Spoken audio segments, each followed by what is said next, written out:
Hello दोस्तों, स्वागत है आपका हमारे YouTube चैनल पर। दोस्तों, आज की कहानी बहुत ही अच्छी है। प्लीज इसे लास्ट तक सुनेगा। यदि मेरे चैनल पर नए होंगे तो सब्सक्राइब कर लीजिएगा। परी, एक ऐसी लड़की जिसकी खूबसूरती से हर कोई मोहित हो जाता था। उसकी मुस्कान में जैसे पूरे ब्रह्मांड की रोशनी बसी हो। लेकिन एक दिन की दुर्घटना ने उसकी जिंदगी की रफ्तार को रोक दिया। सड़क हादसे में उसका दाहिना पैर बुरी तरह टूट गया। दर्द और बेबसी से भरी वह अस्पताल के बिस्तर पर अकेली पड़ी थी। अस्पताल में उसका इलाज करने की जिम्मेदारी डॉक्टर अयान को सौंपी गई। अयान, एक अनुभवी और दिल से बेहद नरम इंसान, जब पहली बार परी से मिला तो उसकी आंखों में दर्द की लहरें साफ दिखाई दीं। परी का टूटा हुआ पैर उसके पेशे का काम था, लेकिन उसके भीतर छिपे टूटे हुए दिल को देखकर अयान का मन व्याकुल हो उठा।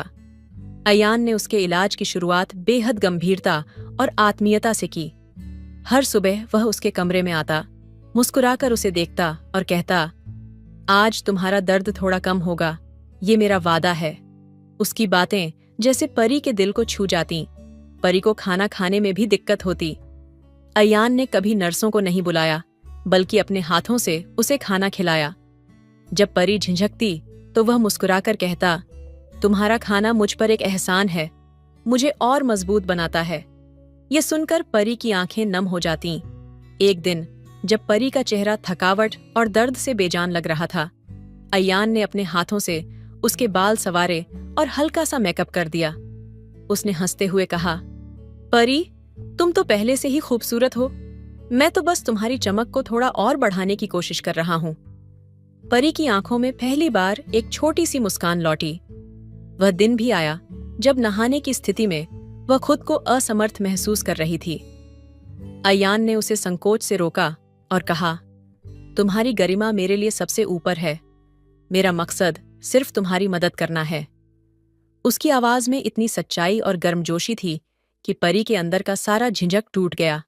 दिन बीतते गए और उनके बीच का रिश्ता गहराता चला गया। परी को ऐसा महसूस होने लगा जैसे वह सिर्फ उसका डॉक्टर नहीं, बल्कि उसका रक्षक और साथी बन गया है। एक शाम जब सूरज की किरणें खिड़की से उसके कमरे में आ रही थीं, परी ने धीरे से कहा, अयान, तुमने सिर्फ मेरे पैर को नहीं, मेरी आत्मा को भी ठीक कर दिया। तुम्हारे बिना मैं फिर से अधूरी हो जाऊंगी।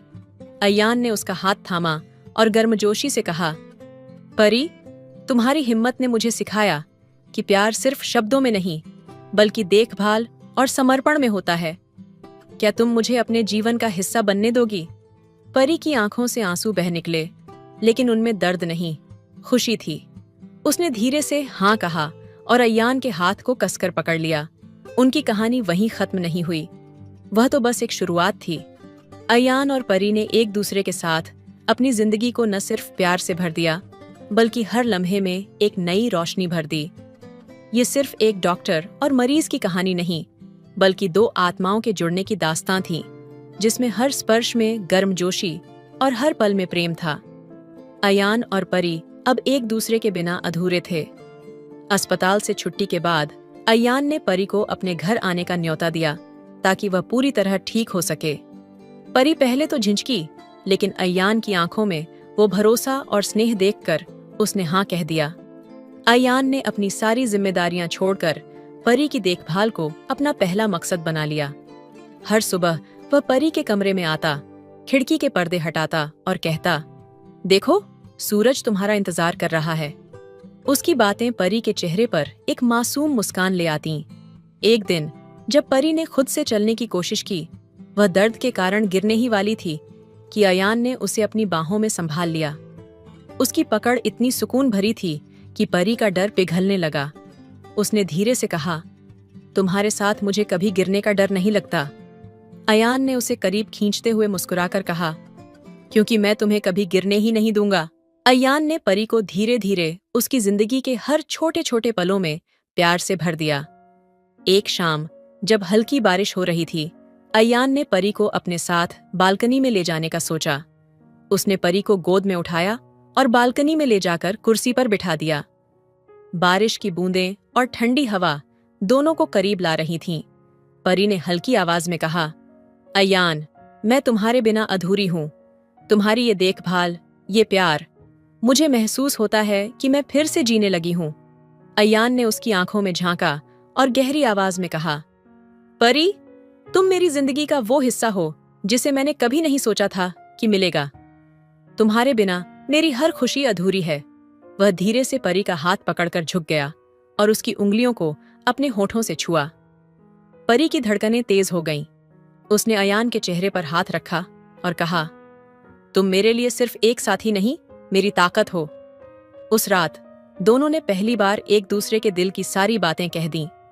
अयान ने परी के गालों पर हल्का सा स्पर्श किया और कहा, तुम्हारे हर दर्द का मरहम बनना चाहता हूं, हर खुशी तुम्हें देना चाहता हूं। परी ने खुद को उसकी बाहों में समर्पित कर दिया। ये सिर्फ शारीरिक नहीं, बल्कि भावनात्मक जुड़ाव का पल था। दोनों के बीच की गर्मजोशी ने उनकी आत्माओं को एक कर दिया। उस पल बारिश की हर बूंद गवाह थी कि उनका प्यार सिर्फ एक एहसास नहीं, बल्कि एक प्रतिज्ञा बन चुका था। आगे के दिनों में अयान और परी ने हर पल को साथ बिताया। उनका हर दिन एक नई कहानी बन गया, जिसमें गर्मजोशी, प्रेम और एक दूसरे के प्रति समर्पण ने उनकी जिंदगी को जादुई बना दिया। अयान और परी की जिंदगी अब प्यार और गर्मजोशी से सराबोर हो चुकी थी। अयान ने परी की जिंदगी में जो खोया हुआ आत्मविश्वास था, उसे लौटाने की ठान ली थी। वह चाहता था कि परी न केवल चले, बल्कि दौड़े, उड़ान भरे और खुद को फिर से वही आजाद परी महसूस करे। एक सुबह सूरज की किरणें कमरे में झांक रही थीं। अयान ने परी को धीरे से जगाया और कहा, आज का दिन खास है, तुम तैयार हो? परी ने मुस्कुराते हुए पूछा, क्या खास है? अयान ने उसकी आंखों में झांकते हुए कहा, आज तुम अपने पैरों पर खड़ी होगी और मैं तुम्हें थामने के लिए हमेशा तुम्हारे साथ हूं। अयान ने परी को अपने हाथों से तैयार किया, उसके बालों को संवारते हुए हल्के से उसके माथे को चूमा और कहा, तुम हर दिन पहले से ज्यादा खूबसूरत होती जा रही हो। परी शर्मा गई, लेकिन उसकी आंखों में एक चमक थी। वह अब अपनी कमजोरी को ताकत में बदलने के लिए तैयार थी। अयान ने उसे धीरे धीरे सहारा देते हुए खड़ा किया। परी ने उसके कंधे को पकड़े हुए पहले कदम उठाया। हर कदम के साथ वह दर्द भूल रही थी और अयान का प्यार उसे नई ताकत दे रहा था। जब उसने पहली बार बिना सहारे के 2 कदम उठाए, तो अयान ने उसे कसकर अपनी बाहों में भर लिया। तुमने कर दिखाया परी, तुमने मेरा दिल और ज्यादा गर्व से भर दिया। उस दिन की शाम को अयान ने परी को एक सरप्राइज देने का सोचा। उसने अपने घर की छत को परी के लिए सजाया।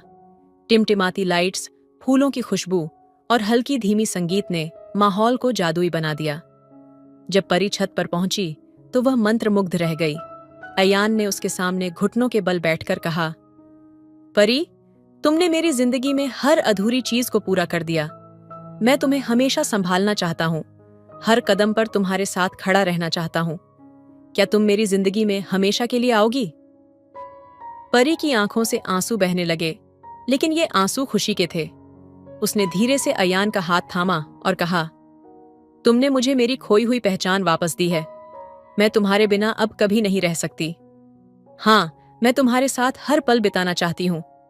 अयान ने उसे अपनी बाहों में उठा लिया और घुमाते हुए कहा, अब से तुम मेरी परी नहीं, मेरी रानी हो। फिर उसने उसके माथे पर एक गहरा चुंबन दिया।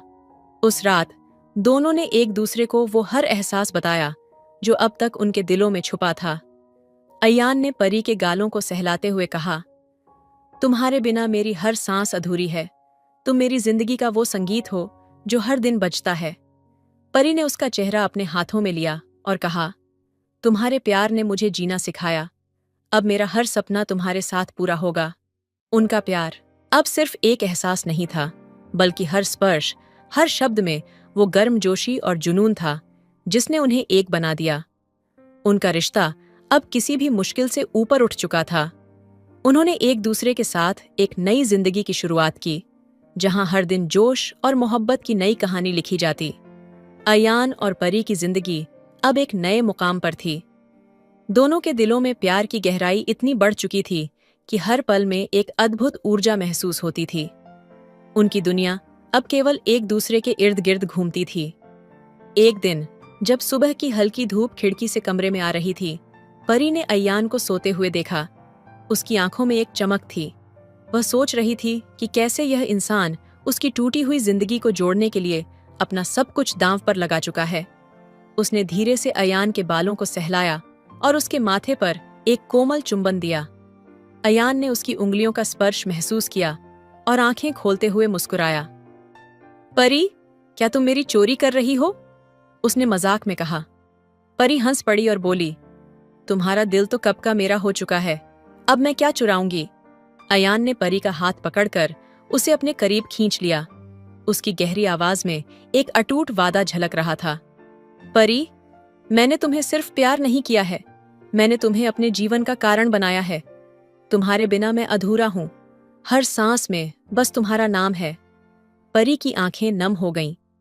उसने धीमे से कहा, अयान, तुम्हारा यह प्यार मेरे लिए किसी दुआ से कम नहीं। मैं तुम्हें हर पल, हर सांस में महसूस करती हूं। तुम्हारी मौजूदगी मुझे ताकत देती है। उस दिन शाम को अयान ने परी को एक जगह लेकर जाने की योजना बनाई।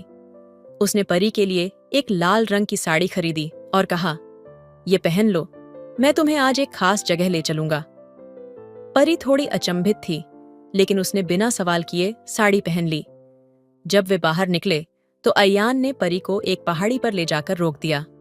वहां उन्होंने तारों से भरा एक साफ आसमान देखा और नीचे पूरे शहर की रोशनी झिलमिला रही थी। अयान ने परी का हाथ थामते हुए कहा, परी, ये पूरा संसार तुम्हारी तरह खूबसूरत है। मैं चाहता हूं कि हर तारा तुम्हारे लिए चमके और हर पल तुम्हारे लिए खास बने। फिर उसने अपनी जेब से एक छोटा सा बॉक्स निकाला और परी के सामने घुटनों के बल बैठ गया। परी, क्या तुम हमेशा के लिए मेरी बनोगी? मैं तुम्हें हर खुशी दूंगा, हर दर्द को तुमसे पहले अपने सीने में लूंगा। मैं तुम्हें जिंदगी का हर वो रंग दिखाना चाहता हूं जो अब तक तुमने महसूस नहीं किया। परी की आंखों से आंसू बह निकले। उसने धीरे से कहा, तुमने मुझे हर वो एहसास दिया जिसे मैं भूल चुकी थी। हाँ अयान, मैं तुम्हारी हूं और हमेशा तुम्हारी ही रहूंगी। अयान ने उसे गले से लगा लिया। उनकी सांसें एक दूसरे में समा गईं और उस पल में जैसे पूरी कायनात उनकी खुशियों का जश्न मना रही थी। वह रात उनकी जिंदगी की सबसे यादगार रात बन गई। आने वाले दिनों में अयान ने परी के साथ हर सपना पूरा किया। दोनों ने मिलकर एक नया घर बनाया जिसमें प्यार और गर्मजोशी हर कोने में बसी थी। हर सुबह अयान परी के लिए फूल लाता और हर रात उसे बाहों में भरकर सोता। उनका रिश्ता अब एक मिसाल बन चुका था। हर कदम पर, हर मुश्किल में वे एक दूसरे का सहारा बने। उनका प्यार अब सिर्फ एक भावना नहीं, बल्कि एक वादा था, हमेशा के लिए साथ निभाने का। अयान और परी का रिश्ता अब आसमान से भी ऊंचा और सागर से भी गहरा हो चुका था। हर दिन उनके बीच का प्यार एक नया रंग लेता, एक नया जोश भरता। उनका एक दूसरे के प्रति समर्पण हर पल उनकी जिंदगी को और खूबसूरत बनाता। एक रात बारिश धीमे धीमे शहर को भिगो रही थी। कमरे में खिड़की के पास परी खड़ी थी। उसकी साड़ी का पल्लू हल्की हवा में लहरा रहा था। बारिश की बूंदें खिड़की से टकरा रही थीं और उनकी आवाज जैसे परी के दिल की धड़कनों से मेल खा रही थी। तभी पीछे से अयान आया और उसे धीरे से अपने सीने से लगा लिया। परी, उसने गहरी आवाज में कहा, क्या तुम जानती हो कि इस बारिश की हर बूंद मुझे तुम्हारे होने का एहसास दिलाती है? जैसे ये बूंदें धरती को छूने के लिए बेचैन हैं, वैसे ही मैं तुम्हारे बिना एक पल भी नहीं रह सकता। परी ने उसकी बाहों को और कसकर पकड़ लिया। उसकी सांसें तेज हो रही थीं। उसने कहा, अयान, तुम्हारा हर शब्द मेरी रूह तक पहुंचता है। तुम्हारे बिना मेरी दुनिया अधूरी है। अयान ने उसे अपने करीब खींचा और उसके गीले बालों को अपने हाथों से सहलाया। उसकी आंखों में प्यार का वो जुनून था जिसे शब्दों में बयां करना मुश्किल था। उसने परी के चेहरे को अपने हाथों में लिया और उसके माथे पर एक गहरा चुंबन दिया। उस पल कमरे की हर दीवार, हर कोना जैसे उनकी मोहब्बत की गवाही दे रहा था। बारिश की तेजी अब उनकी धड़कनों की तरह बढ़ने लगी थी। अयान ने परी को अपनी बाहों में उठाया और धीरे धीरे उसे बिस्तर पर ले गया। तुम मेरी जिंदगी का सबसे खूबसूरत तोहफा हो, उसने धीमे से कहा। उसकी आवाज में इतनी गर्मजोशी थी कि परी की आंखों में खुशी के आंसू छलक पड़े। उसने अयान के चेहरे को छूते हुए कहा, तुम्हारे साथ हर पल एक नई जिंदगी की शुरुआत जैसा लगता है। उस रात अयान और परी के बीच का हर स्पर्श, हर एहसास जैसे एक कहानी लिख रहा था। उनकी सांसें एक दूसरे में घुल रही थीं और हर लम्हा उनके प्यार की गहराई को और बढ़ा रहा था। रात की गहराई और बारिश की हलचल के बीच उनका रिश्ता और मजबूत हो गया। उनके बीच की गर्मजोशी अब एक धधकती आग बन चुकी थी, जिसने उन्हें पूरी तरह से एक कर दिया। सुबह जब सूरज की पहली किरण कमरे में आई, तो परी ने अयान के सीने पर सिर रखा और धीमे से कहा, तुम्हारे बिना अब मेरी सुबह भी नहीं हो सकती। अयान ने उसकी आंखों में झांकते हुए कहा, तुम मेरी सुबह, मेरी रात, मेरी हर सांस हो, परी। तुमसे दूर जाने का ख्याल भी मुझे तोड़ देता है। उस दिन से उनका प्यार और गहरा हो गया। हर दिन, हर रात उनके बीच का जुनून उन्हें और करीब ले आया।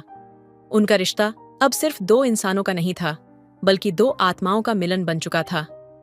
उनके प्यार की यह कहानी समय के साथ और भी शानदार और जोशीली होती गई। अयान और परी का प्यार अब सिर्फ एक एहसास नहीं था, यह एक ऐसा जुनून बन चुका था जिसे हर पल, हर सांस में महसूस किया जा सकता था। उनके बीच हर लम्हा आग की तरह सुलगता और एक दूसरे को पूरी तरह से अपने में समेट लेता। एक रात जब पूरा शहर गहरी नींद में था, अयान ने परी को अपनी बाहों में खींच लिया। उसकी आंखों में वो उफान था जो दिल की गहराइयों से उठ रहा था। उसने परी के चेहरे को अपने हाथों में लिया, उसकी धड़कनें सुनते हुए कहा, परी, तुम्हारी सांसें मेरी रगों में बहती हैं, मैं तुम्हारे बिना कुछ भी नहीं।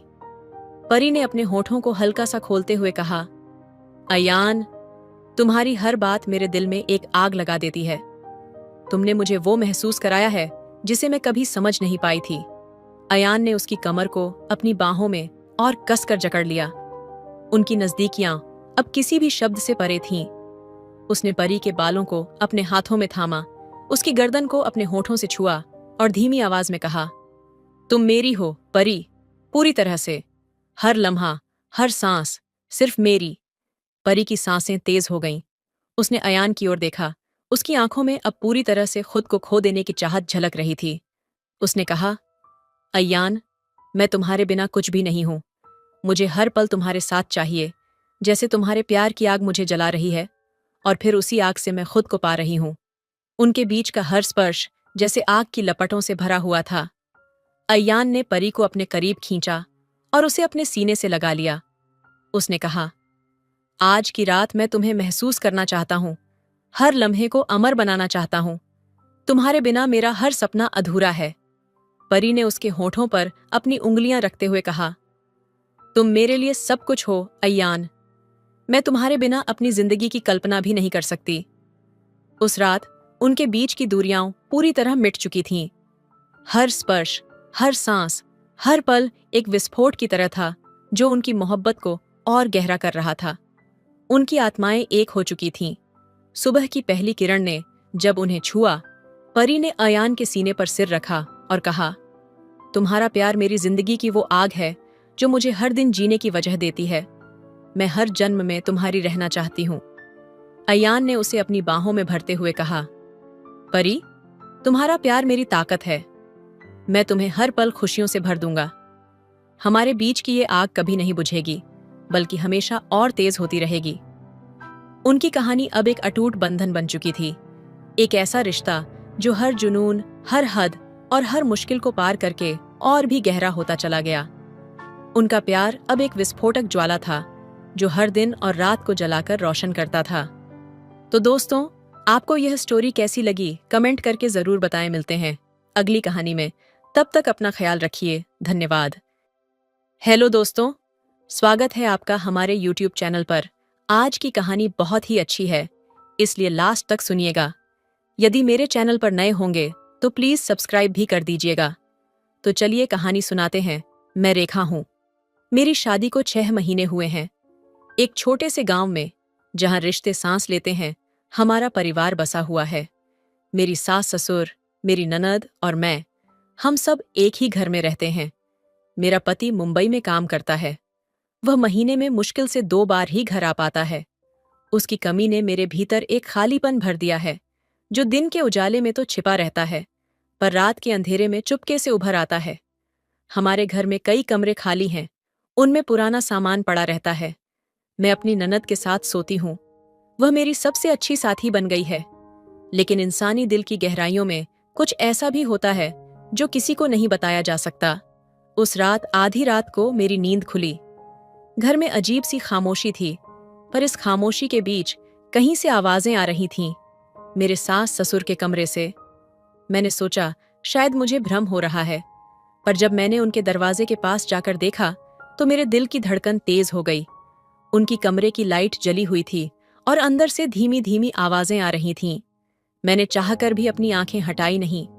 दरवाजे की झीरी से देखा तो एक पल के लिए सब थम सा गया। मेरे सास और ससुर के बीच का वह पल ऐसा था जैसे वे समय को चुनौती दे रहे हों। उनकी उम्र भले बढ़ रही थी, पर उनके रिश्ते की गर्माहट में कोई कमी नहीं थी। मैं बाथरूम गई, लेकिन मन में उठे सवालों की झड़ी ने मुझे सोने नहीं दिया। क्या प्यार और संबंध उम्र का मोहताज होते हैं? क्यों मुझे अपने जीवन में वह सुकून नहीं मिल रहा जो शायद मेरी सास को मिल रहा था? सुबह जब मैं किचन में थी तो मेरी सास के चेहरे पर एक अजीब सी चमक थी। मैंने अनमने भाव से उनसे पूछा, माँ जी, आप इतनी खुश क्यों दिख रही हैं? उन्होंने हंसकर जवाब दिया, जब रिश्तों में विश्वास और प्यार हो तो हर सुबह नई लगती है। उनके शब्दों में छिपे अर्थ ने मेरे दिल को झकझोर दिया। वह सुबह हमारे घर के दरवाजे पर एक नई कहानी लेकर आई। दरवाजे पर एक लड़का खड़ा था जो हमारे घर का खाली कमरा किराए पर लेना चाहता था। उसका व्यक्तित्व, उसकी आंखों की चमक और उसके बोलने का ढंग, सब कुछ अलग था। वह हमारे घर में रहने लगा। मेरे दिल में एक नई हलचल शुरू हो गई। वह लड़का मेरे भीतर के उस खालीपन को भरने लगा जिसे मैं किसी से कह नहीं पा रही थी। लेकिन जब मैंने एक रात अपनी ननद को उसके कमरे में देखा तो मेरी दुनिया जैसे थम गई। हमारे घर की छत के उस पार बसी जिंदगी कभी कभी कितने अजनबी चेहरों को अपने करीब ले आती है, ये मैं उस दिन पहली बार समझी। पड़ोसन ने जिस सहजता से उस 22 साल के लड़के को हमारे सामने लाकर खड़ा किया, उसकी बातों में एक मासूमियत थी। बेचारा लड़का कॉलेज में पढ़ाई करता है, उसने कहा। अगर आप अपने खाली कमरे में इसे किराए पर जगह दे दें तो इसका बड़ा भला होगा। माँ जी ने जवाब दिया, कमरे तो खाली हैं, लेकिन उनमें सामान भरा हुआ है। पड़ोसन ने हल्की मुस्कान के साथ कहा, कोई बात नहीं, मैं इसे दिखा देती हूँ। अगर इसे पसंद आ गया तो वह यहीं रह लेगा। लड़का अंदर आया। उसकी आंखों में एक अजीब सी चमक थी, मानो हर कोने में कुछ तलाश रही हों। मैंने खुद को रोक नहीं पाई और माँ जी से पूछा, ये कौन है? माँ जी ने सरलता से कहा, ये लड़का किराए पर कमरा लेना चाहता है। जब मेरी नजर उस पर पड़ी तो एक पल के लिए समय थम गया। उसकी ऊंची कद काठी, आत्मविश्वास से भरी आंखें और चेहरे पर बिखरी हल्की मुस्कान, कुछ ऐसा था जो उसे बाकी लोगों से अलग बनाता था। वह भी मुझे देखते हुए हल्का मुस्कुराया। मैंने माँ जी से कहा, कोई बात नहीं, आप इसे एक कमरा दे दीजिए, वैसे भी खाली पड़े हैं और इससे हर महीने किराया भी मिलेगा। माँ जी मान गईं और वह लड़का हमारे घर में किराएदार बनकर रहने लगा। हमारे घर में केवल एक ही बाथरूम था जिसे वह भी इस्तेमाल करता था। धीरे धीरे उसका हमारे परिवार से घुलना मिलना बढ़ने लगा। एक दिन उसने आकर कहा, आंटी जी, मेरा गैस खत्म हो गया है, क्या मैं आपके गैस पर खाना बना सकता हूँ? माँ जी ने मुस्कुराकर कहा, कोई बात नहीं, आज के दिन हमारे यहाँ से रोटी खा लो। रेखा तुझे तेरे कमरे में रोटी पहुंचा देगी। मैंने बिना कुछ कहे रोटियां बनाई और उसकी प्लेट में सब कुछ सजा दिया। जब मैं उसके कमरे का दरवाजा खटखटाने गई तो उसने मुस्कुराते हुए दरवाजा खोला और कहा, आइए भाभी, अंदर आइए। मैंने प्लेट टेबल पर रखते हुए कहा, ये लो तुम्हारी रोटियां। उसने आग्रह किया, भाभी जी 2 मिनट बैठ जाइए। पहले तो मैं झिझकी, लेकिन उसकी बातों में कोई अजीबियत नहीं थी। मैं पास रखी कुर्सी पर बैठ गई। वह टीवी पर कोई फिल्म देख रहा था। अचानक स्क्रीन पर एक किसिंग सीन आ गया। उस सीन ने कमरे के माहौल को अचानक से बदल दिया।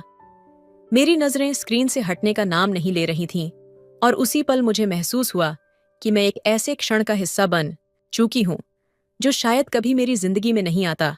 रात का सन्नाटा अपने आप में एक अनकही कहानी बुनता है। हर शोर, हर आवाज और हर हलचल अपने भीतर एक रहस्य समेटे होती है। उस रात भी कुछ ऐसा ही था। साहिल के कमरे की जलती हुई लाइट मेरे सवालों का जवाब मांग रही थी। मैं बिस्तर पर थी, लेकिन नींद कोसों दूर थी। मेरे मन के भीतर उठते सवाल मुझे बेचैन कर रहे थे। जब वॉशरूम जाने के बहाने मैं उठी तो घर की हर छोटी बड़ी आवाज जैसे मेरे दिल की धड़कनों से तालमेल बैठा रही थी। लौटते वक्त मैंने साहिल के कमरे की लाइट देखी। रात के 12 बजे लाइट का जलना असामान्य था। मैं ठिठक गई। साहिल अभी तक जाग रहा है? मन में सवाल उठा। हिम्मत जुटाकर मैंने उसके दरवाजे पर दस्तक दी। अंदर से उसकी आवाज आई, हाँ भाभी आइए। दरवाजा खुला और साहिल अपने फोन पर कुछ देख रहा था। आवाज इतनी तेज थी कि पूरे कमरे में गूंज रही थी। मैंने पूछा, साहिल इतनी रात को अब तक क्यों जाग रहे हो? क्या हुआ, नींद नहीं आ रही? वह मुस्कुराकर बोला, हाँ भाभी, नींद नहीं आ रही तो ऐसे ही कुछ देख रहा था। आप क्यों जाग रही हैं? मैंने उसकी ओर देखा और कहा, मैं भी बस यूं ही। नींद नहीं आ रही थी। लाइट जलती देखी तो सोचा देख लूं सब ठीक है या नहीं। साहिल ने आग्रह किया, भाभी बैठिए ना, वैसे भी रात का समय है और आप भी सो नहीं रही। मैं थोड़ी झिझकी, लेकिन उसकी सहजता ने मुझे रोक लिया। मैं पास रखी कुर्सी पर बैठ गई। फोन की स्क्रीन पर चलते हुए दृश्य ने मेरा ध्यान खींचा। वह किसी फिल्म के सीन में खोया हुआ था। आप भी देखिए भाभी, फिल्म बहुत दिलचस्प है, उसने सहजता से कहा। नहीं, मुझे नहीं देखनी, मैंने जवाब दिया, लेकिन मेरी नजरें स्क्रीन पर ही अटकी थीं। साहिल मेरी झिझक समझ गया। उसने मुस्कुराते हुए कहा, भाभी कभी कभी खुद को आराम देने में कोई बुराई नहीं, देख लीजिए अच्छा लगेगा। उसने फोन मेरी ओर बढ़ा दिया। मैं चाहकर भी मना नहीं कर सकी। फिल्म ने मुझे अपने जाल में उलझा लिया था। स्क्रीन पर चल रहे दृश्यों ने मेरे भीतर अजीब सी हलचल पैदा कर दी। साहिल ने मेरी ओर देखा और हल्के स्वर में कहा, भाभी हम दोनों साथ देखेंगे तो और मजा आएगा। मैंने उसकी ओर देखा, लेकिन कुछ कह नहीं पाई। शब्द जैसे मेरे गले में अटक गए थे। उसने पास बैठते हुए कहा, डरिए मत, ये तो बस एक फिल्म है। फिल्म की कहानी आगे बढ़ती गई और मेरे मन के भीतर उठने वाली हलचलें भी। लेकिन उस पल मैंने अपने भीतर की सीमाओं को फिर से महसूस किया। उस रात घर में सन्नाटा था, लेकिन मेरे मन में एक हलचल सी थी। मैं अक्सर सोचती थी कि जीवन के छोटे छोटे पल किस तरह से एक कहानी का रूप लेते हैं और कैसे एक साधारण सी मुलाकात भी दिलचस्प मोड़ ले सकती है। साहिल, जो कि हमारे घर में किराए पर रहता था, हमेशा एक शांत और विनम्र लड़का लगा था। उसकी मुस्कान और आत्मविश्वास ने मुझे कभी खींचा नहीं, लेकिन उस दिन कुछ अलग था। जब मैंने उसे पहली बार अपने कमरे में किताबें पढ़ते देखा, तो मैंने महसूस किया कि उसके भीतर गहरी सोच और समझ की झलक थी। शायद यही वजह थी कि वह हर किसी से अलग था। एक दिन साहिल ने मुझसे कहा, भाभी क्या आप मुझे कुछ किताबों के बारे में बताएंगी? मुझे पढ़ने का बहुत शौक है और मैं जानता हूँ कि आप एक अच्छी पाठिका हैं। उसकी बातें सुनकर मुझे एक अजीब सा सुकून मिला। मुझे लगा यह एक अच्छा अवसर था। हम दोनों अक्सर किताबों के बारे में बातचीत करने लगे।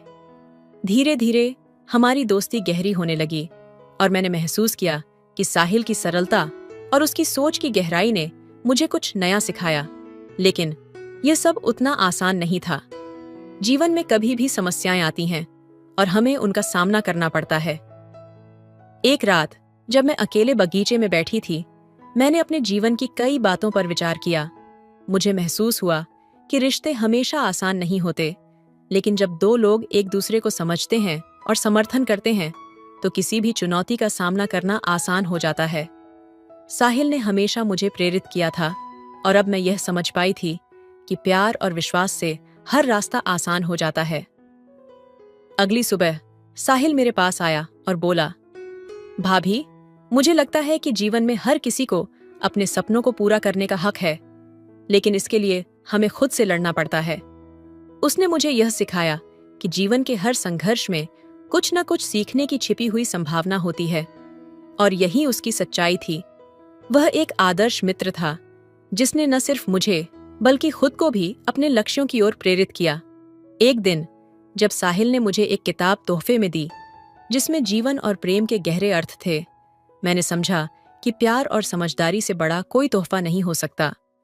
वह किताब सिर्फ शब्दों का संग्रह नहीं थी, बल्कि उस रिश्ते का प्रतीक थी जो हम दोनों ने मिलकर बनाया था। एक ऐसा रिश्ता जो हमेशा विश्वास, समझ और प्रेरणा पर आधारित था। अरे भाभी, ये तो बहुत गलत हो रहा है। अगर भाई को यह सब पता चला तो तुम्हारा तो क्या होगा? तलाक की तैयारी करो। मैंने ठंडी सांस ली और कहा, तू बताएगी या मैं? वैसे भी अगर वो पता कर ही ले तो मुझे तो कोई फर्क नहीं पड़ता। इतना कहकर मैंने झट से अपना काम किया और बिस्तर पर जाकर सोने का नाटक किया। प्रीति बिस्तर पर आई और सीधे मेरी ओर देखा, जैसे उसे कुछ सूझ नहीं रहा हो। फिर कुछ देर बाद वो भी सो गई। अब एक दिन जब मुझे वॉशरूम जाना था तो महसूस हुआ कि आज कुछ अलग है। मेरे दिन आ गए थे तो 5 दिन तक साहिल के पास नहीं जा सकती थी। लेकिन चौंकाने वाली बात यह थी कि प्रीति बिस्तर पर नहीं थी। मुझे लगा, क्या वो साहिल के पास चली गई? मैं सीधी साहिल के कमरे की ओर बढ़ी और फिर जो देखा उससे मेरे होश उड़ गए। साहिल और प्रीति साथ थे। ये क्या देख लिया मैंने? सोचते हुए मैं तुरंत कमरे में वापस आई, फिर सोने का नाटक किया। जब प्रीति कमरे में आई तो मैंने पूछा, तू कहाँ गई थी? वो बोली, वॉशरूम गई थी। मैंने थोड़ी मुस्कुराहट के साथ पूछा, मैंने तुम्हें साहिल के पास देखा है, सच बताओ। वह बोली, भाभी, तुम भी तो उसके पास जाती हो, तो फिर मैं क्यों नहीं जा सकती? मैंने सिर झुकाकर कहा, ठीक है, पर यह बात हमारे बीच ही रहेगी। न भाई को बताना, न हम किसी को बताएं। अब हम दोनों ही साहिल के पास जाने लगे। एक दिन साहिल को मैंने देखा, वह तो जैसे स्वर्ग में हो। प्रीति सुबह सुबह 11-12 बजे उसके पास चली जाती और मैं शाम को 12 बजे। बस यही चलता रहा। हम तीनों साथ रहते और अच्छा वक्त बिताते। कुछ दिनों बाद जब सब कुछ सामान्य हो गया था, मैंने महसूस किया कि अब हमें अपने रिश्तों और जीवन के प्रति सही दृष्टिकोण अपनाने की जरूरत है। साहिल, जो पहले एक किराएदार था, अब एक अच्छे दोस्त के रूप में हमारे घर में समय बिता रहा था। हालांकि मुझे यह समझ में आया कि रिश्ते केवल बाहरी आकर्षण और समय बिताने से नहीं बनते, बल्कि उन पर सच्चे विश्वास और समझ की जरूरत होती है। एक शाम जब साहिल और प्रीति दोनों मेरे साथ बैठे थे, मैं सोचने लगी कि रिश्तों की असली ताकत क्या है। क्या हम सिर्फ अपनी सुविधाओं के लिए किसी को अपना दोस्त बनाते हैं, या हमें एक दूसरे को समझने और सम्मान देने की आवश्यकता होती है? साहिल, मैंने उसे संबोधित किया, तुम हमारे घर में काफी समय से हो और अब मुझे यह समझने का समय है कि एक अच्छा दोस्त बनने के लिए हमें क्या चाहिए। साहिल मुस्कुराया और कहा, भाभी, दोस्ती और रिश्ते समझदारी और ईमानदारी से बनते हैं। अगर हम एक दूसरे की मदद करें और सही तरीके से एक दूसरे को समझें तो हर रिश्ता मजबूत होता है। मैंने महसूस किया कि साहिल की बातों में गहरी सच्चाई थी। मैं और प्रीति दोनों ने एक दूसरे को देखा और समझा कि हमें अपनी सोच और व्यवहार में बदलाव लाने की जरूरत है। यह वक्त था जब हम अपने रिश्तों को एक नई दिशा में लेकर जाएं। रात को जब प्रीति और मैंने बातचीत की तो हमें यह एहसास हुआ कि हम जो सोचते हैं वह हमेशा सही नहीं होता। कभी कभी हमें अपने आसपास के लोगों की मदद और समझदारी से जीवन को नया मोड़ देना चाहिए। भाभी, प्रीति ने कहा, क्या हमें अपने जीवन में बदलाव लाने की शुरुआत नहीं करनी चाहिए? हमें सही दिशा में सोचना चाहिए ताकि हम सभी के लिए अच्छा कर सकें। मैंने सिर हिलाया और कहा, हाँ, हमें अपनी गलतियों से सीखना होगा और अपनी सोच को सकारात्मक दिशा में मोड़ना होगा। अब हम सब ने मिलकर यह तय किया कि हम एक दूसरे को बेहतर समझेंगे और एक दूसरे की मदद करेंगे। साहिल, प्रीति और मैं तीनों ने एक नई शुरुआत की और अपने रिश्तों को एक नई दिशा देने की कोशिश की। यह एक नई शुरुआत थी जहां हम अपने विचारों और भावनाओं को सही तरीके से व्यक्त कर सकते थे और एक दूसरे के प्रति सच्चे हो सकते थे। रात गहरी हो चुकी थी। घर के चारों ओर सन्नाटा पसरा था, लेकिन मेरे भीतर सवालों का शोर थम नहीं रहा था। प्रीति और साहिल की बढ़ती नजदीकियों ने मुझे कुछ ऐसा महसूस कराया जिसे शब्दों में बयां करना मुश्किल था। वह जलन, वह बेचैनी और साथ ही खुद पर गुस्सा, सब कुछ एक साथ उमड़ पड़ा। सुबह के पहले उजाले के साथ मैंने साहिल से बात करने का फैसला किया। मैं उसके कमरे के दरवाजे पर खड़ी थी। अंदर से धीमी आवाजों में कोई गाना बज रहा था। मैंने हल्के से दरवाजा खटखटाया। आ जाइए भाभी, साहिल ने मुस्कुराते हुए दरवाजा खोला। साहिल, मुझे तुमसे कुछ बात करनी है, मैंने गंभीर स्वर में कहा। वह थोड़ा चौंका, लेकिन फिर सहज हो गया। भाभी, क्या हुआ? आप इतनी परेशान क्यों लग रही हैं?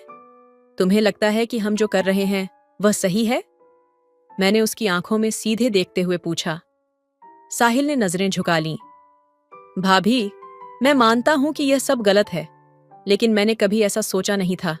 ये सब बस हो गया। उसके शब्दों ने मुझे और भी झकझोर दिया। ये बस हो गया वाली सोच ही हमारी सबसे बड़ी कमजोरी थी। मैंने गहरी सांस ली और खुद को संभालते हुए कहा, साहिल, एक वक्त था जब मैंने सोचा था कि ये सब मुझे खुश कर देगा, लेकिन अब मुझे एहसास हो रहा है कि हमने अपने लिए क्या क्या खो दिया है। साहिल कुछ बोल नहीं पाया। शायद उसके पास शब्द नहीं थे। उस रात मैं और प्रीति एक बार फिर आमने सामने थे। भाभी, आप चाहें तो मुझे दोषी मान सकती हैं, लेकिन जो हो रहा था उसमें मुझे भी वो सुख मिल रहा था जिसकी मुझे कभी उम्मीद नहीं थी। मैंने उसकी आंखों में देखा। उसकी बातों में सच्चाई थी, लेकिन साथ ही एक दर्द भी। प्रीति, मैंने उसे शांत स्वर में कहा, हमारी जिंदगी में यह सुख तभी टिक सकता है जब उसमें सच्चाई हो। ये जो भी चल रहा है यह सिर्फ कुछ समय की बात है, लेकिन इसके बाद जो खालीपन आएगा उसे भरना मुश्किल होगा। प्रीति ने सिर झुका लिया। शायद उसे भी यह एहसास हो रहा था कि हम गलत राह पर थे। अगले दिन मैंने साहिल से बात की। साहिल, तुमने हमारे जीवन का हिस्सा बनकर बहुत कुछ सिखाया है, लेकिन अब वक्त है कि हम सब अपनी अपनी जिंदगी में सही दिशा में आगे बढ़ें। साहिल ने पहली बार मेरी बातों को गंभीरता से सुना। भाभी, मैं जानता हूं कि मुझे अब यहां से जाना चाहिए, लेकिन आप दोनों ने मुझे जो अपनापन दिया उसके लिए मैं हमेशा आभारी रहूंगा। साहिल ने हमारे घर को छोड़ दिया, लेकिन एक नई सोच और समझ के साथ। मैंने और प्रीति ने अपने रिश्ते को एक नई दिशा दी।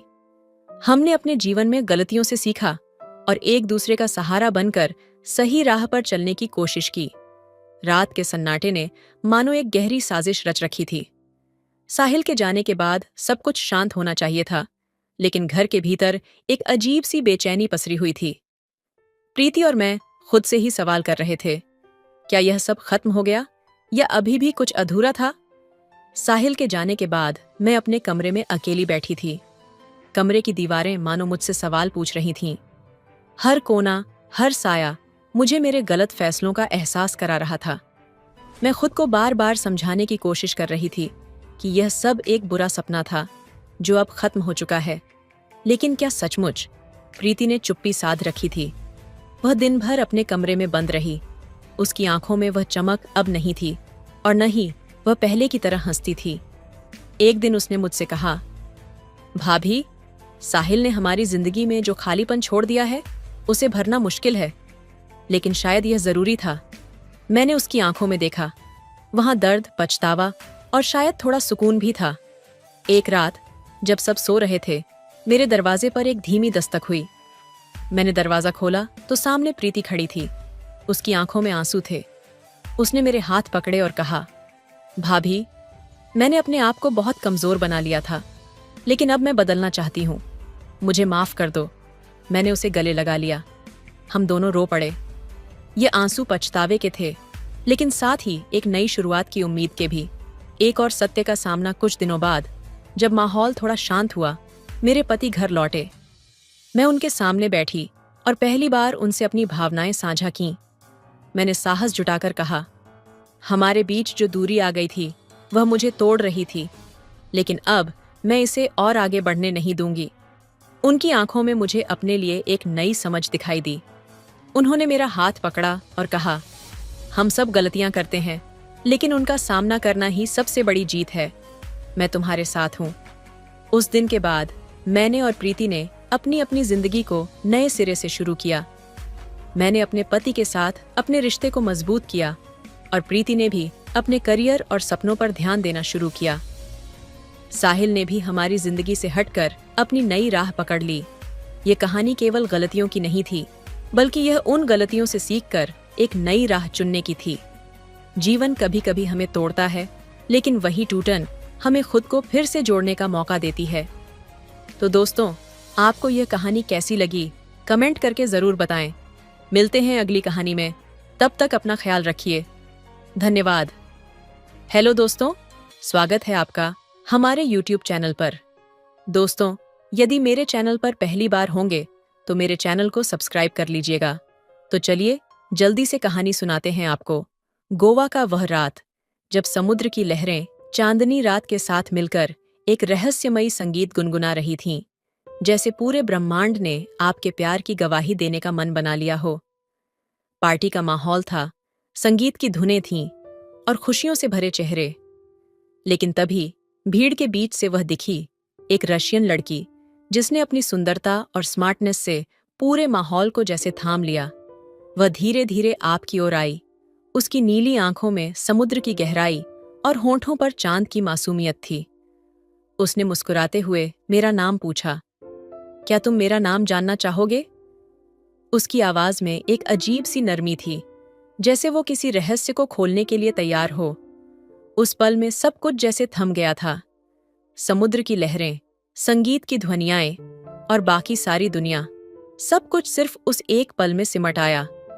मैंने हल्की सी मुस्कान के साथ सिर हिलाया और फिर उसके सवाल का जवाब दिया, हाँ, मुझे जानना तो चाहिए। वह थोड़ा और करीब आ गई और उसके चेहरे पर एक रहस्यमयी मुस्कान खिली। मैं एलेक्सा, उसने कहा, लेकिन शायद तुम मुझे उस नाम से ज्यादा मेरे दिल से पहचान सको। उसी क्षण मुझे महसूस हुआ कि यह बस एक मुलाकात नहीं थी, ये दो आत्माओं का मिलन था, जो एक दूसरे से बेमेल होते हुए भी एक अजीब सी आकर्षण से जुड़ी हुई थीं। उसकी आंखों में एक गहरी अनकही कहानी थी और उसकी आंखों की नमी में जैसे मैं डूबता चला जा रहा था। क्या तुमने कभी सोचा है कि एक चांदनी रात में दो अनजाने लोग एक दूसरे से मिल सकते हैं और उन्हें ऐसा महसूस हो सकता है जैसे वे हमेशा से एक दूसरे के लिए थे? उसकी आवाज में एक बेताबी और कुछ गहरे सवाल थे।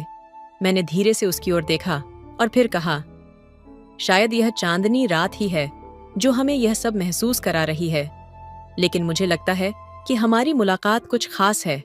वह कुछ पल चुप रही, फिर जैसे उसके भीतर कुछ हिचकिचाहट थी, उसने अपनी बात जारी रखी। तुमसे मिलकर ऐसा लगता है जैसे मैं किसी और दुनिया से आई हूं, लेकिन जैसे ही तुमसे बात करती हूं, लगता है सब कुछ बहुत जाना पहचाना सा है, जैसे तुम मेरी कहानी का हिस्सा हो और मैं तुम्हारी। मैं उसकी आंखों में खो जाने लगा और फिर महसूस हुआ कि हम दोनों का दिल एक ही धड़कन पर धड़क रहा था। ये वो लम्हा था जब समय थम जाता है और सिर्फ उस एक पल में दुनिया पूरी हो जाती है। हम दोनों चुप रहे, लेकिन हमारी आंखों ने एक दूसरे से बहुत कुछ कह दिया। उस रात समुद्र की लहरों और चांदनी ने हमें एक नया रिश्ता दिया था, जो शब्दों से कहीं बढ़कर था। एक अज्ञेय प्यार जिसे सिर्फ महसूस किया जा सकता था। उस रात की गहराई में जैसे समुद्र की लहरें और चांदनी एक दूसरे से मिलकर हम दोनों के दिलों की धड़कनों को सुन रही थीं। उसके पास आकर जैसे ही मैं उससे और करीब हुआ, हर चीज बदलने लगी। हवा में एक ताजगी थी, लेकिन उसमें एक आग भी थी, एक ऐसी आग जो हमारे बीच पनप रही थी, बिना कुछ कहे, बिना कुछ किए। एलेक्सा ने मेरी आंखों में देखा और उस नजरें मिलाने की अजीब सी तीव्रता ने जैसे मेरे भीतर कुछ ज्वाला जगा दी। उसकी आंखों में एक लहर सी उठी, एक छिपी हुई चाहत, एक अग्नि जो मैं भी महसूस कर सकता था। और फिर जैसे ही वह थोड़ा और करीब हुई, उसके होंठों से एक हल्की सी सांस निकलकर मेरी त्वचा को छू गई। वह एक ऐसी छुअन थी जो दिल के हर कोने में गूंज उठी। क्या तुम भी यही महसूस कर रहे हो? उसकी आवाज में जैसे सारा संसार समाया था और उस सवाल में एक ऐसी गहराई थी जैसे वह सिर्फ मेरे दिल से पूछ रही हो। मैंने बिना किसी हिचकिचाहट के कहा, हाँ एलेक्सा, मैं महसूस कर रहा हूं। ये कुछ ऐसा है जिसे शब्दों से बयान नहीं किया जा सकता, पर तुम्हारे साथ हर लम्हा जीने की इच्छा है। उसकी आंखों में एक चमक आई और उसने धीरे से मेरी तरफ कदम बढ़ाए। हवा, समुद्र, चांदनी, सब कुछ जैसे हमारे बीच साक्षी बनकर खड़ा था। एलेक्सा का हाथ मेरे चेहरे पर आया और उसका स्पर्श मेरी रूह को छू गया। यह वह स्पर्श था जो जैसे मेरी हर इंद्रिय को जगा देता था। उसकी उंगलियां धीरे धीरे मेरी त्वचा पर घूमने लगीं और उस एहसास ने मुझे यह समझाया कि यह सिर्फ एक लम्हा नहीं, यह एक पूरे जीवन के लिए प्यार था। हमारे बीच शब्दों का कोई महत्व नहीं रह गया था। हमारा हर एक सांस, हर एक नजर जैसे एक दूसरे से वादा कर रही थी कि हम कभी अलग नहीं होंगे।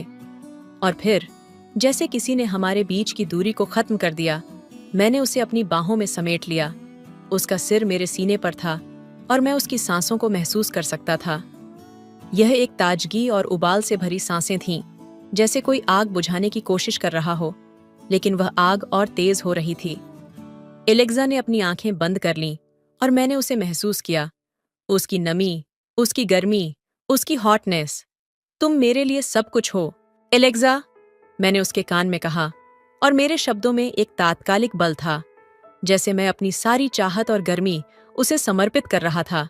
उसने मुझसे अपने होठों का संपर्क बनाया और वह किस मेरे अंदर के ज्वालामुखी को फूटने जैसा था।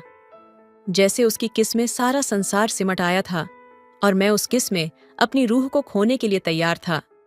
उसके होठों का स्पर्श और उसकी मासूमियत में छिपी पागलपन ने जैसे हम दोनों को एक साथ जला दिया। हम दोनों एक दूसरे में समा गए, जैसे दो आत्माएं जो एक दूसरे के बिना अधूरी थीं। चांदनी की रोशनी हमारे ऊपर बिखरी हुई थी और वह लहरों का संगीत अब हमारे दिलों की धड़कनों से मेल खा रहा था। हमारी दुनिया जैसे सिर्फ इस पल में सिमट कर रह गई थी। क्या तुम मेरे साथ हमेशा के लिए रहोगी? मैंने उसके बालों में अपनी उंगलियां फेरते हुए कहा, जैसे उसका नाम मेरे दिल में हमेशा के लिए गूंजने वाला था। उसने अपनी आंखें खोलते हुए मेरे गहरे आंखों में झांकते हुए कहा, हमारे बीच जो कुछ भी है वह समय और जगह से परे है। हाँ, मैं हमेशा तुम्हारे साथ रहूंगी, क्योंकि तुम वो हो जिसे मैंने अपनी आत्मा से पहचाना।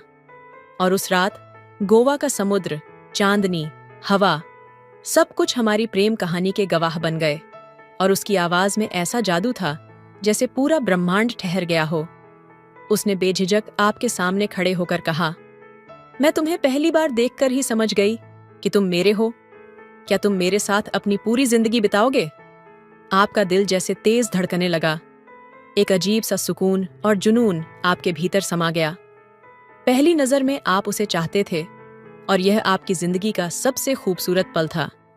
जब आप दोनों ने फैसला किया कि इस नए साल की शुरुआत एक साथ करेंगे, तो आप उसे अपने घर ले जाने लगे। बस में भीड़ खचाखच भरी थी। वह लड़की आपकी बाहों में सिमटने की कोशिश कर रही थी, लेकिन जगह इतनी कम थी कि उसे खड़े होकर सफर करना पड़ा। उसके चेहरे पर हल्की बेचैनी थी, जिसे देखकर आपका दिल जैसे तड़प उठा। तभी एक लड़का उसकी ओर बढ़ा और उसे अपनी सीट पर बैठने का इशारा किया। उसने मदद करने की कोशिश की, लेकिन उसकी नजरों में अजीब सा भाव था। यह देखकर आपसे रहा नहीं गया। आपने लड़की का हाथ थामा और उसकी आंखों में देखते हुए कहा, तुम मेरी जिम्मेदारी हो। कोई भी परेशानी आए, मैं हमेशा तुम्हारे साथ खड़ा रहूंगा। उस पल बस की भीड़, शोर शराबा और हर छोटी बड़ी बात गायब हो गई। सिर्फ आप दोनों थे और आपकी आंखों में वह अनकही वादा था, साथ निभाने का। गोवा का वह शोरगुल भरा माहौल, जहां हर तरफ पार्टी की चमक दमक और ऊंचे संगीत की गूंज थी। सब कुछ दिखने में खूबसूरत था, लेकिन अंदर से एक तरह की अजीब सी बेचैनी महसूस हो रही थी। तभी पार्टी के बीच में उसे देखा, एक रशियन लड़की जिसकी सुंदरता से नजरें हटाना मुश्किल था। वह मेरे पास आई। उसकी चाल में एक अजीब सा आत्मविश्वास था। उसने मेरी तरफ देखते हुए कहा, तुम्हें देखकर ऐसा लगता है जैसे हम हमेशा से एक दूसरे के लिए बने हैं। क्या तुम मेरे साथ रहोगे? ये सुनकर एक पल के लिए मैं हैरान रह गया। ये सब अचानक, अविश्वसनीय और शायद जरूरत से ज्यादा अजीब लग रहा था। फिर भी मैं उसकी बातों में बह गया। हम दोनों ने तय किया कि हम साथ रहेंगे, लेकिन यह सब किसी सपने जैसा लग रहा था। एक ऐसा सपना जो सच्चाई से कोसों दूर हो। जब मैं उसे अपने घर लाने के लिए बस में चढ़ा, तो स्थिति और भी खराब हो गई। बस में इतनी भीड़ थी कि सांस लेना भी मुश्किल था। वह लड़की खड़ी हुई थी। हर तरफ से लोग उसे धक्का दे रहे थे। उसके चेहरे पर परेशानी साफ झलक रही थी। तभी एक लड़का उसकी ओर बढ़ा और उसे अपने पास बैठने का इशारा किया। उसकी आंखों में एक अजीब सी मंशा थी जो साफ दिखाई दे रही थी। यह देखकर मैं असहज हो गया। मैंने लड़की का हाथ पकड़ लिया और उसे अपने करीब खींच लिया। उसने मेरी तरफ देखा, लेकिन उसकी नजरों में वह विश्वास नहीं था जिसकी मैं उम्मीद कर रहा था। ऐसा लगा जैसे वह मुझ पर निर्भर तो है, लेकिन पूरी तरह से भरोसा नहीं कर पा रही। उस सफर ने मुझे सोचने पर मजबूर कर दिया। क्या यह सब सही था? क्या मैं उसे जानने की जल्दी में कोई बड़ी गलती कर रहा था? शायद वह भी यही सोच रही थी। रात गहराती जा रही थी और उसके शब्द मेरे दिमाग में बार बार गूंज रहे थे। उसने कहा था कि उसे अकेला रहना है, लेकिन उसकी आंखों में छिपी उदासी और उलझन मुझे परेशान कर रही थी। मैंने कमरे में जाकर उसे देखा। वह खिड़की के पास खड़ी थी, बाहर अंधेरी सड़क को एकटक निहारते हुए, जैसे वह खुद को किसी अनजाने सवाल का जवाब देने की कोशिश कर रही हो। मैंने धीरे से पूछा, क्या मैं अंदर आ सकता हूं? उसने सिर हिलाकर हामी भरी, लेकिन उसके चेहरे पर कोई भाव नहीं था। मैं अंदर गया और थोड़ी दूरी पर बैठ गया। कुछ पल की खामोशी के बाद उसने कहा, तुम्हें लगता है कि यह सब सही है? गोवा की उस रात, तुम्हारा आकर्षण, मेरा फैसला, ये सब, क्या यह प्यार है या सिर्फ एक पल की भूल? उसके सवाल ने जैसे मेरे दिल को चीर दिया। मैंने धीरे से कहा, मैं जानता हूं कि यह सब अचानक हुआ है, लेकिन जो मैंने महसूस किया वह झूठ नहीं था। तुम्हें देखकर मेरा दिल कहता है कि मैं तुम्हारे साथ रहना चाहता हूं। वह मेरी तरफ मुड़ी, उसकी आंखों में गुस्से और दर्द का अजीब मिश्रण था। तुम्हें लगता है कि सिर्फ एक रात में किसी का पूरा जीवन बदल सकता है? क्या तुम समझते हो कि मैं अपने देश, अपनी दुनिया छोड़कर यहां तुम्हारे साथ हूं, लेकिन मैं खुद को कहीं खोती जा रही हूं? उसकी बातें सुनकर मुझे समझ आया कि शायद मैंने उसके डर और संघर्ष को नजरअंदाज कर दिया था, लेकिन मेरे पास उसे समझाने के लिए कोई शब्द नहीं थे। अचानक उसने खिड़की से बाहर देखा और कहा, तुमने देखा उस बस में क्या हुआ था? वह लड़का जो मुझे घूर रहा था, वह मुझे देखकर कैसा महसूस करा रहा था। और तब मैं सोच रही थी, अगर मैं सच में तुम्हारे साथ रहूं तो क्या यह मेरी जिंदगी होगी? हर जगह असुरक्षा, हर पल किसी का अजनबी स्पर्श और हर रिश्ते में यह डर कि क्या मैं सही रास्ते पर हूं? उसके शब्द भारी थे और उसकी आवाज में ऐसा दर्द था जिसे अनदेखा करना नामुमकिन था। मैं कुछ पल चुप रहा, फिर उसके पास जाकर कहा, अगर तुम सच में यह महसूस करती हो तो मैं तुम्हें जाने से नहीं रोकूंगा, लेकिन इतना जरूर कहूंगा कि मैंने तुमसे जो वादा किया है वह कभी नहीं टूटेगा। तुम मेरे साथ हो या नहीं, मैं हमेशा तुम्हारे लिए खड़ा रहूंगा। वह कुछ नहीं बोली, बस अपनी जगह पर खड़ी रही। उसकी चुप्पी में सैकड़ों सवाल थे और मेरी आंखों में उसकी हर उदासी का जवाब ढूंढने की बेताबी। उस रात पहली बार लगा कि प्यार केवल दिल की बात नहीं होती। ये डर, दर्द और संघर्षों से भरा एक ऐसा सफर है जिसमें दो लोग एक दूसरे को खोजते रहते हैं, यहां तक कि खुद को भी। उस रात जब उसने मेरी बाहों में जगह बनाई तो लगा जैसे सब कुछ थम गया हो, लेकिन उस शांति में भी एक बेचैनी थी, एक अजीब सा खालीपन। उसकी धड़कनें तेज थीं, पर उसके स्पर्श में विश्वास नहीं था। ये महसूस करते हुए मेरा दिल किसी अनजानी आशंका से भर गया। सुबह जब मैं जागा तो वह खिड़की के पास खड़ी थी, चुपचाप समुद्र की लहरों को देख रही थी। मैंने उसे पुकारा, क्या सोच रही हो? उसने मुड़कर देखा, उसकी आंखें सूजी हुई थीं। वह रात भर रोई थी, यह साफ था। उसने कहा, तुम्हें लगता है कि मैं इस रिश्ते को निभा पाऊंगी? मुझे नहीं पता कि मैं तुम्हारे साथ क्यों हूं। शायद मुझे उस रात का फैसला नहीं करना चाहिए था। उसके शब्द मेरे अंदर कहीं गहरे तक ढंस गए। मैंने उसके करीब जाकर कहा, मैंने तुमसे कभी कुछ मांगने की कोशिश नहीं की, लेकिन अगर तुम्हें लगता है कि यह रिश्ता तुम्हें चोट पहुंचा रहा है तो शायद तुम्हें अपनी राह चुननी चाहिए। उसने मेरी ओर देखा और उसकी आंखों में गुस्सा और दर्द था। तुम यह क्यों कहते हो? क्या तुम यह चाहते हो कि मैं चली जाऊं? मैंने धीरे से जवाब दिया, मैं यह नहीं चाहता, लेकिन अगर यह रिश्ता तुम्हारे लिए सही नहीं लगता तो मैं तुम्हें रोक नहीं सकता। तुम्हारी खुशी मेरे लिए मायने रखती है, भले ही वह मुझसे दूर क्यों ना हो। उसने मेरी बात सुनी, लेकिन कुछ नहीं कहा। उसके चेहरे पर एक गहरी उदासी छा गई। फिर वह धीमे कदमों से कमरे से बाहर चली गई। दिन बीतते गए, लेकिन उसके भीतर की बेचैनी और मेरी चिंता और बढ़ती गई। वह मुझसे बात करती, लेकिन उसकी आवाज में एक दूरी थी। वह मेरे पास होती, लेकिन उसकी आत्मा जैसे कहीं और भटक रही होती। एक रात जब सब कुछ शांत था, उसने कहा, मैंने सोचा था कि यह प्यार है, लेकिन अब मुझे लगता है कि मैं इसे समझने में गलत थी। मैं तुम्हारे साथ रहना चाहती थी, लेकिन अब मुझे लगता है कि मैं खुद को खो रही हूं। उसके शब्द सुनकर मेरा दिल जैसे टूट गया। मैंने धीरे से कहा, अगर तुम्हें ऐसा लगता है तो मैं तुम्हें जाने दूंगा। मैं तुम्हें प्यार करता हूं, लेकिन मैं तुम्हें मजबूर नहीं करना चाहता। उसने कुछ पल तक मेरी आंखों में देखा, फिर धीरे से अपना हाथ छुड़ाकर कहा, शायद यही सही है। उस रात वह चली गई। मैंने उसे जाते हुए देखा और हर कदम के साथ मेरे भीतर का एक हिस्सा टूटता चला गया। प्यार ने मुझे सिखाया था कि उसे पकड़ने की कोशिश करना बेकार है, जो खुद को पाने के लिए उड़ान भरना चाहती है। वह चली गई, लेकिन उसकी यादें मेरे साथ रह गईं। हर बार जब मैं समुद्र को देखता तो उसकी आंखों की गहराई याद आती। हर रात जब मैं सोने की कोशिश करता तो उसकी आवाज मेरे भीतर गूंजती। उसके जाने के बाद गोवा का हर कोना वीरान लगने लगा था। समुद्र की लहरें, जो कभी हमारी बातों की गवाह बनी थीं, अब जैसे मुझे ताने दे रही थीं। हर जगह उसकी यादें थीं, उसकी हंसी, उसकी उलझने और वह अधूरापन जो उसने पीछे छोड़ दिया था। कुछ दिनों बाद एक शाम समुद्र किनारे बैठे मैं उसकी यादों में खोया हुआ था। तभी पीछे से उसकी आवाज सुनाई दी। मैं चौंक कर मुड़ा और उसे देखकर ऐसा लगा जैसे समय थम गया हो। वह वहीं थी, लेकिन उसकी आंखों में पहले से ज्यादा गहराई और दर्द था। वह धीमे कदमों से मेरे पास आई और बैठ गई। कुछ पल तक हम दोनों चुप रहे। फिर उसने धीरे से कहा, मुझे पता था कि तुम यहां मिलोगे। मैं तुमसे दूर तो चली गई थी, लेकिन तुम्हारी यादें हर जगह मेरे साथ थीं। मैंने उसकी तरफ देखा और कहा, तुमने जो चुना वह शायद सही था, लेकिन तुम्हारा यूं अचानक लौट आना, इसका मतलब क्या है?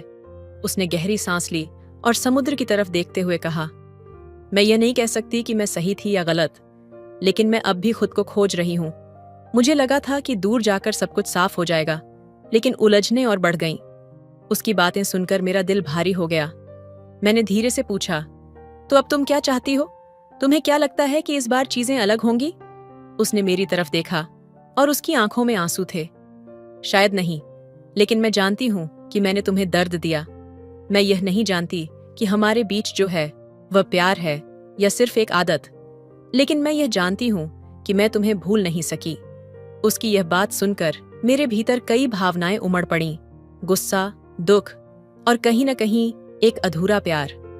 मैंने कहा, तुमने जो भी किया मैं उसे समझ सकता हूं, लेकिन तुम्हारे वापस आने का मतलब यह नहीं है कि सब कुछ ठीक हो जाएगा। प्यार इतना आसान नहीं होता। वह चुपचाप मेरी बातें सुनती रही। फिर उसने धीमे से मेरा हाथ पकड़ा और कहा, मैं जानती हूं, मैं बस यह चाहती हूं कि अगर तुम मेरे लिए जगह रख सको तो मुझे एक और मौका दो। उसके शब्दों में सच्चाई थी, लेकिन उनमें डर भी था।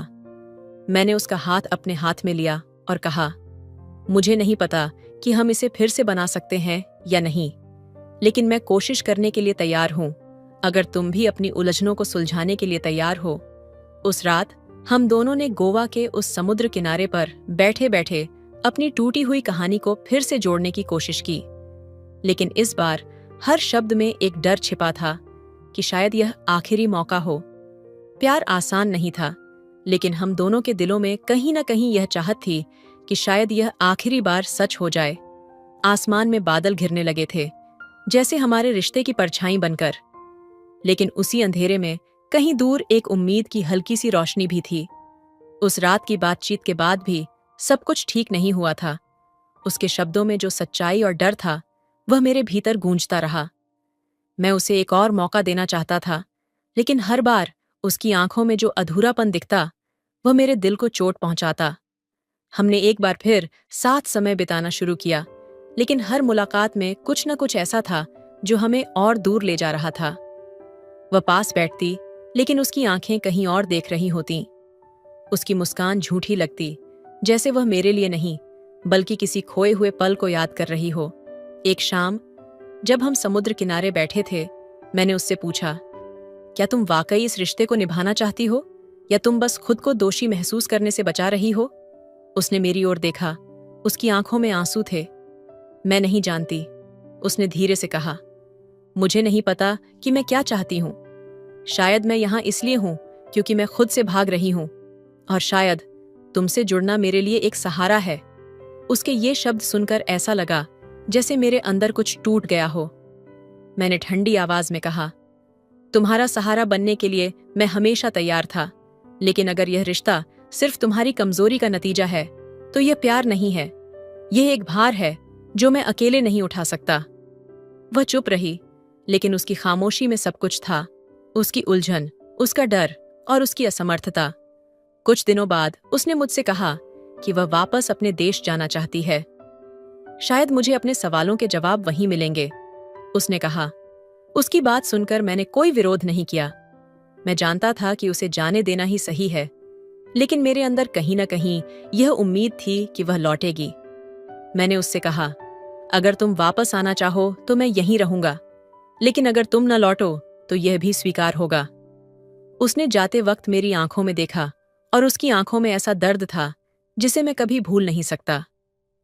अगर मैं वापस नहीं आई तो समझ लेना कि मैंने तुम्हें छोड़ दिया नहीं, बल्कि खुद को खोज लिया, उसने कहा। उसके जाने के बाद गोवा का हर कोना खाली लगने लगा। उसकी यादें मुझे बार बार परेशान करतीं, लेकिन मुझे समझ आ गया था कि कभी कभी प्यार वह नहीं होता जो हमें बचाए। कभी कभी प्यार वह होता है जो हमें खुद से दूर कर देता है, ताकि हम खुद को फिर से खोज सकें। उसके जाने के बाद गोवा की हर गली और हर लहर मेरे लिए खामोश सी हो गई थी। मैं उसकी यादों से भागने की कोशिश करता, लेकिन वह हर जगह मेरा पीछा करती। फिर एक दिन अचानक एक अनजान नंबर से कॉल आया। दूसरी तरफ उसकी आवाज थी। मुझे तुमसे मिलना है, उसने कहा। उसकी आवाज घबराई हुई थी। मैंने पूछा, क्या हुआ? सब ठीक है? उसने बस इतना कहा, कृपया आओ, मैं अकेले यह सब सहन नहीं कर सकती। मैंने उसे मिलने की जगह पूछी और उसने मुझे गोवा के एक सुनसान इलाके में बुलाया। जब मैं वहां पहुंचा तो वह तनावग्रस्त लग रही थी। उसकी आंखों में डर साफ दिखाई दे रहा था। मैंने पूछा, क्या बात है, इतनी परेशान क्यों हो? उसने धीरे से कहा, मुझसे कुछ बहुत बुरा हो गया है। मुझे नहीं पता था कि यह इतना बड़ा मसला बन जाएगा। मेरा दिल जोर से धड़कने लगा। मैंने कहा, तुम खुलकर बताओ, हुआ क्या है? उसने बताया कि एक आदमी जिसे वह पहले से जानती थी ने उसे धमकाने की कोशिश की। उसने कहा कि वह पीछा करते करते गोवा तक आ गया और उससे जबरदस्ती अपनी बात मनवाने की कोशिश कर रहा था। स्थिति हाथ से निकल गई और उसने खुद को बचाने के लिए उसका सामना किया। मैंने सिर्फ अपनी रक्षा की थी, उसने कहा, लेकिन अब मुझे लग रहा है कि मैंने सब कुछ खत्म कर दिया। वह गिर पड़ा और मैं वहां से भाग आई। मैं उसकी बात सुनकर स्तब्ध रह गया। मैंने कहा, हमें सच बताना चाहिए। यह आत्मरक्षा थी, तुम्हारे पास बचाव का पूरा अधिकार था। लेकिन उसने कहा, तुम नहीं समझोगे। वह आदमी ताकतवर परिवार से था। अगर मैंने सच बताया तो वे मुझे फंसाने की कोशिश करेंगे। उसकी बात सुनकर मैं समझ गया कि मामला गंभीर है। मैंने उसे शांत करने की कोशिश की और उसे भरोसा दिलाया कि हम इसका कोई हल निकालेंगे। अगले कुछ दिनों तक हम छिपे रहे। मैंने उसे सुरक्षित रखने की हर संभव कोशिश की, लेकिन उसके भीतर का डर और घबराहट हर दिन बढ़ती जा रही थी। एक रात उसने मुझसे कहा, तुम मुझसे क्यों जुड़े हो? तुम इस परेशानी में क्यों पड़ रहे हो? मैंने उसकी आंखों में देखा और कहा, क्योंकि मैं तुम्हें अकेला नहीं छोड़ सकता। जो भी हो, हम इसका सामना साथ करेंगे। लेकिन इससे पहले कि हम कुछ ठोस कर पाते, पुलिस ने उस आदमी की लाश ढूंढ ली थी। अब वे इस मामले की तह तक पहुंचने की कोशिश कर रहे थे। एक रात हमारे दरवाजे पर दस्तक हुई। मेरे दिल की धड़कन रुक गई। उसने घबराकर मेरी ओर देखा। मैंने उसे खिड़की से भागने का इशारा किया, लेकिन दरवाजा टूटने की आवाज ने सब कुछ खत्म कर दिया। पुलिस ने उसे हिरासत में ले लिया। मैंने उन्हें समझाने की कोशिश की कि यह आत्मरक्षा का मामला है, लेकिन वे कुछ सुनने को तैयार नहीं थे। आज जब मैं इस पूरी घटना को याद करता हूं, तो मुझे यह समझ में आता है कि प्यार कभी-कभी हमें मुश्किल रास्तों पर ले जाता है। मैंने उसे बचाने के लिए हर कोशिश की, लेकिन शायद हमारे फैसले ही हमें उस जगह पर ले आए जहां से वापसी संभव नहीं थी। उसकी आंखों में आखिरी बार जो देखा वह था पछतावा, डर और कहीं न कहीं ये एहसास कि हम दोनों ने प्यार के नाम पर अपनी जिंदगियों को बदल दिया। दोस्तों, आपको ये कहानी कैसी लगी? कमेंट करके जरूर बताएं। मिलते अपनी कहानी में। तब तक अपना ख्याल रखिए। धन्यवाद। हेलो दोस्तों, स्वागत है आपका। हमारे YouTube चैनल पर आज की कहानी बहुत ही मजेदार है, इसलिए लास्ट तक सुनेगा। यदि मेरे चैनल पर नहीं होंगे तो प्लीज सब्सक्राइब कर दीजिएगा। चलिए कहानी सुनाते हैं। सुबह जब मैं नींद से उठी, तब मैंने अपनी बेटी को जगाने का सोचा। इसलिए मैंने उसे आवाज नहीं दी और सीधा उसके कमरे की ओर चल पड़ी। उसके कमरे के पास पहुंची तो देखा कि दरवाजा थोड़ा खुला हुआ था। न जाने क्यों मुझे अचानक सावधानी बरतनी पड़ी और दरवाजे के पास जाने से पहले थोड़ा रुक गई। फिर धीरे धीरे कदम बढ़ाते हुए दरवाजे के पास पहुंची और बाहर से ही दरवाजे की दरार से अंदर झांकने लगी। तब अंदर का दृश्य देखकर मेरी हालत खराब हो गई। मेरे पूरे शरीर में सनसनी सी दौड़ गई, क्योंकि कविता बिस्तर पर सोई हुई थी। उसने ब्लैक टी शर्ट और काली टाइट जीन्स पहने हुए थी। तब उसकी टी शर्ट थोड़ी ऊपर उठ गई थी। कहने को तो वह बिस्तर के किनारे पर पड़ी थी और उससे थोड़ी ही दूरी पर मेरा बेटा अंजुमन खड़ा था। वह उसके इतने करीब खड़ा होकर उसे ऊपर से नीचे तक देख रहा था, और वह केवल देख ही नहीं रहा था बल्कि उसका हाथ भी हिला रहा था। हे भगवान, अब मैं क्या करूं? इस लड़के की हरकतें, वह इतना निडर हो गया है कि मेरे घर में होते हुए भी वह कविता के कमरे में जाने की हिम्मत कर रहा है और उसे चुपचाप देख रहा है। और सबसे बड़ी बात तो यह थी कि वह मेरा 21 साल का बेटा अंजुमन था, जो मेरी 25 साल की बेटी कविता को देख रहा था। उसके बाद दिन ब दिन उसकी हिम्मत और बढ़ती जा रही थी।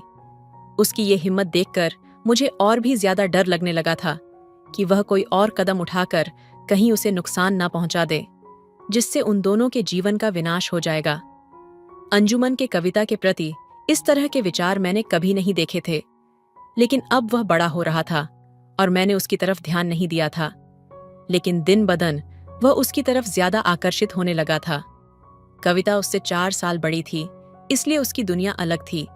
उसके कॉलेज फ्रेंड सर्कल्स अलग थे, जिनका अंजुमन से ज्यादा संबंध नहीं था। वे दोनों घर में एक साथ होते थे, या जब हमारा परिवार कहीं एक साथ जाता था तब वे एक साथ होते थे। जैसे कि आम भाई बहन एक दूसरे के साथ मस्ती करते हैं, एक दूसरे से शरारत करते हैं और एक दूसरे को तंग करते हैं, वैसे ही वो भी व्यवहार करते थे। कविता हमेशा की तरह उसके साथ खुलकर और बेफिक्र होकर रहती थी। शायद उसकी इस बेफिक्र आदत के कारण अंजुमन के मन में उसके प्रति आकर्षण पैदा हो गया था, और फिर उसकी बेफिक्र का फायदा उठाकर अंजुमन उसके और करीब जाने लगा था। कविता अपनी ही दुनिया में मग्न थी, इसलिए उसे कभी ध्यान नहीं आया कि उसका छोटा भाई उसे किस नजर से देखता था। जब भी उसे मौका मिलता वह उसे देखता रहता, खासकर जब वह झुकी हुई होती या नीचे बैठी होती, तब वह उसे हर एंगल से देखता रहता। वह कोई भी देखने का मौका नहीं छोड़ता था, बल्कि मस्ती करने के बहाने उसे छूने की भी कोशिश करता था। जहां नहीं छूना चाहिए वहां भी टच कर दिया करता। इस तरह जब भी उसे मौका मिलता वह कविता के साथ मस्ती करता और उत्साहित होकर झट से अपने कमरे में भाग जाता। वह कमरे में क्यों जाता था ये मुझे समझने में देर नहीं लगी, और जब भी ऐसा कुछ होता मुझे खुद पर शर्मिंदगी महसूस होती, क्योंकि मेरा अपना बेटा मेरी अपनी बेटी को इस तरह देख रहा था। ये मेरे लिए बहुत शर्मनाक बात थी, और अंजुमन के लिए भी, क्योंकि वह यह काम कर रहा था, और मेरे लिए क्योंकि मैं यह सब देखकर भी कुछ नहीं कर पा रही थी। लेकिन मैं उसे कैसे दोषी ठहराती? मुझे अपने बेटे पर दया आती थी। आज के मॉडर्न जमाने में जहां बच्चों को टीवी, सिनेमा, इंटरनेट और मोबाइल से असीमित जानकारियां मिलती हैं, उसका असर उनके व्यवहार पर पड़ रहा था। ये कैसे संभव है? बुरा तो ये था कि मैंने कभी नहीं सोचा कि वह ऐसा करेगा। मेरे पति कितनी मेहनत करते हैं ताकि हमारे बच्चों को एक अच्छा और सुखी जीवन मिले। जब उन्हें पता चलेगा कि उनके बेटे का मन इस मॉडर्न दुनिया के कारण कितना भ्रष्ट हो गया है, तब उन्हें कितना दुख पहुंचेगा। और मेरे पति से यह बात कहने की मेरी बिल्कुल भी हिम्मत नहीं थी। अगर उन्हें यह पता चल गया तो वह अंजुमन की मानसिकता को समझने की कोशिश भी नहीं करेंगे और उसे या तो मार पीट कर सुधारेंगे या घर से बाहर निकाल देंगे। इसलिए मैंने सोचा कि अंजुमन के मन की बात कविता को थोड़ा इशारे में बता दूं, ताकि वह उसके साथ सतर्कता से पेश आए। लेकिन इससे यह भी हो सकता था कि उसके मन में अंजुमन के प्रति नफरत पैदा हो जाए और उनके संबंध हमेशा के लिए बिगड़ जाएं। और अगर उसने अंजुमन से कुछ कहा तो अंजुमन गुस्से में आकर कुछ गलत कदम उठा सकता था, जिससे उनका भविष्य बर्बाद हो सकता था। मुझे उन भाई बहन के पवित्र रिश्ते को खत्म नहीं करना था और ना ही उनके असली संबंधों को नुकसान पहुंचाना था। इसलिए मैं कविता को कुछ नहीं बता पाई और अंजुमन पर नजर रखती रही। सही समय पर उसे समझाने का सोचने लगी। अब जब भी अंजुमन कविता को गुपचुप देखता तो मैं उसे किसी न किसी बहाने वहां से हटने पर मजबूर कर देती, जिससे अंजुमन का उतावलापन रुक जाता। लेकिन आज अंजुमन की हिम्मत देखकर मुझे समझ आया कि अब ठोस कदम उठाने का समय आ गया है। अगर मैंने अंजुमन को समय पर नहीं रोका तो वह कविता की जिंदगी बर्बाद कर देगा। मुझे अब कुछ करना था, लेकिन मुझे समझ नहीं आ रहा था कि अंजुमन की इस हरकत पर क्या कदम उठाऊं। मुझे यकीन था कि अगर मैं उसे सही तरीके से संभालूं तो वह सामान्य हो जाएगा। फिर उस समय मुझे जो सही लगा, मैंने वह करने का फैसला किया। अगर मैं अचानक अंजुमन को बिना बताए अंदर जाती तो वह घबरा जाता, और अगर कविता उसे उस हालत में देख लेती तो उसे भी बहुत बुरा लगता। इसलिए मैंने सोचा कि थोड़ा शोर मचा दूं, ताकि अंजुमन को पता चल जाए कि मैं अब जाग चुकी हूं। इस तरह वह सावधान हो जाएगा और कविता के कमरे से निकल जाएगा। तब मैंने रसोई में जाकर एक प्लेट गिरा दी, जिससे बड़ा शोर हुआ। मेरी उम्मीद के मुताबिक कुछ ही समय बाद मैंने देखा कि अंजुमन की परछाई पास के रास्ते से गुजर रही थी। उसके जाते ही मुझे राहत महसूस हुई। फिर मैंने कविता को आवाज दी और उसे उठाने के लिए उसके कमरे की तरफ गई। तब मैंने अंदर झांक कर देखा, तब कविता अभी भी सो रही थी। इतनी आवाजें होने के बाद भी कविता नहीं उठी थी।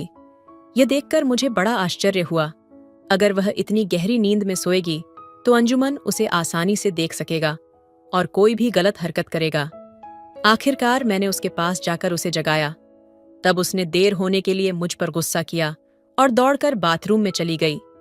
फिर मैं अपने काम में लग गई। कुछ ही मिनटों बाद मैंने देखा कि अंजुमन कविता के कमरे की तरफ जा रहा था। तब कविता तैयार हो रही थी।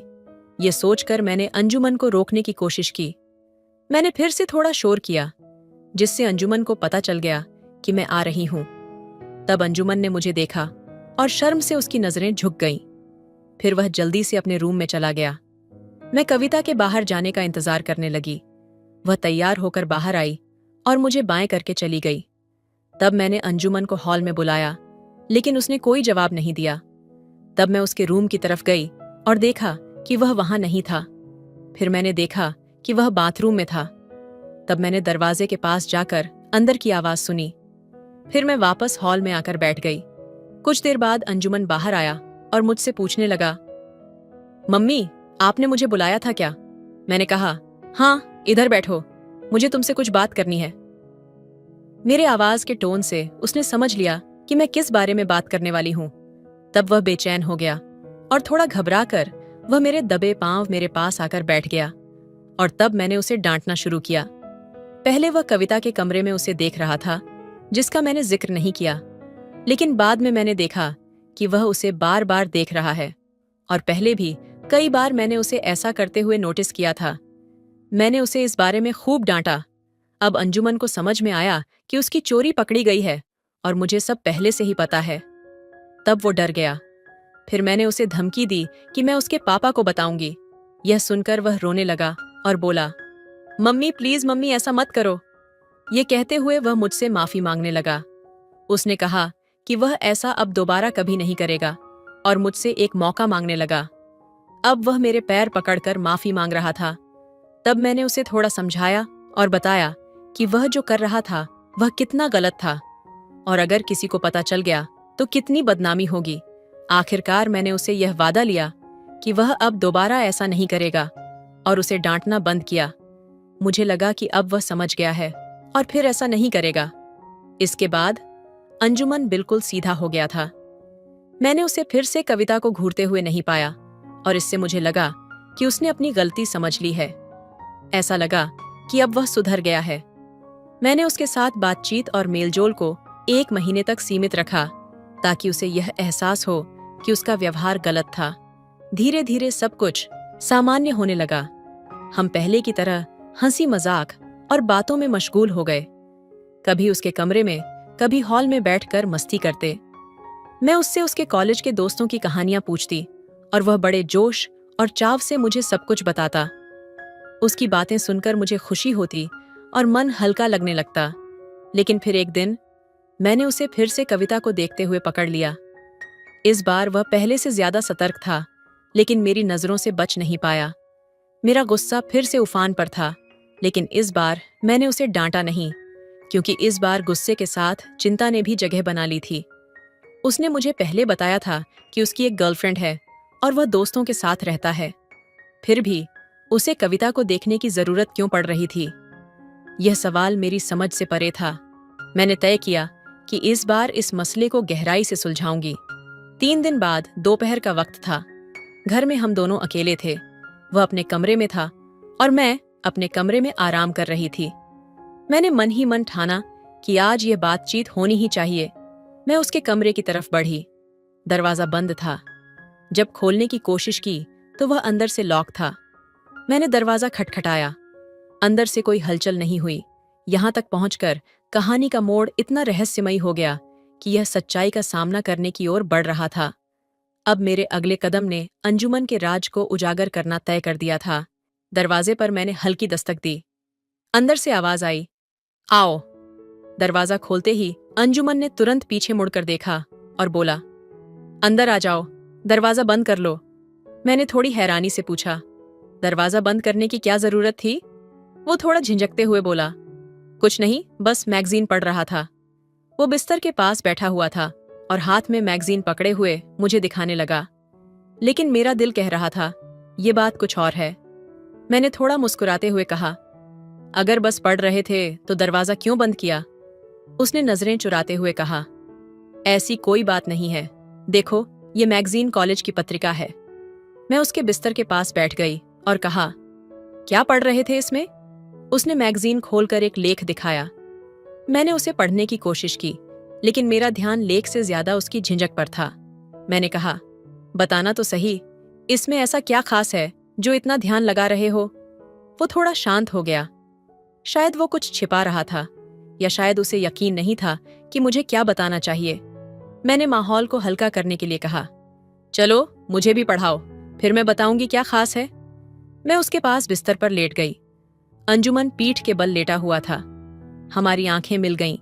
उसकी आंखों में एक अजीब सी बेचैनी थी। हमने साथ में वो लेख पढ़ा। लेख खत्म होते ही उसने कहा, इसमें और कुछ खास नहीं है। तुम क्या पढ़ना चाहती हो? मैंने हल्के से मुस्कुराते हुए कहा, मुझे सिर्फ ये जानना है कि तुम क्या सोच रहे हो। उसने मुझे मैगजीन थमाई। मैंने बिस्तर के किनारे पर लेटते हुए मैगजीन को पढ़ने की कोशिश की, लेकिन अचानक मेरा संतुलन बिगड़ गया। अंजुमन ने तुरंत मुझे पकड़ने के लिए अपना हाथ बढ़ाया, पर अचानक उसका हाथ गलती से मेरी कमर पर गलत जगह छू गया। उसकी आंखों में झिझक और माफी साफ दिख रही थी। उसने तुरंत दूसरा हाथ बढ़ाकर मुझे संभाला और कहा, सॉरी, मैं बस तुम्हें गिरने से बचा रहा था। मेरे होंठों पर एक हल्की मुस्कान आई। मैंने धीरे से कहा, कोई बात नहीं। उस पल की नजदीकी में कमरे में सन्नाटा छा गया। वो पल जितना अजीब था, उतना ही दिलचस्प भी। हम दोनों की नजरें फिर से मिलीं। मैं उसकी आंखों में कुछ और देख रही थी, शायद एक छिपी हुई सच्चाई, शायद एक एहसास जो अब तक अनकहा था। मैंने मुस्कुराते हुए कहा, अंजुमन, तुमसे कुछ बात करनी है। उसने तुरंत पूछा, क्या? मैंने उसकी तरफ झुकते हुए कहा, कविताओं के बारे में, और तुम्हारे दिल की कविताओं के बारे में।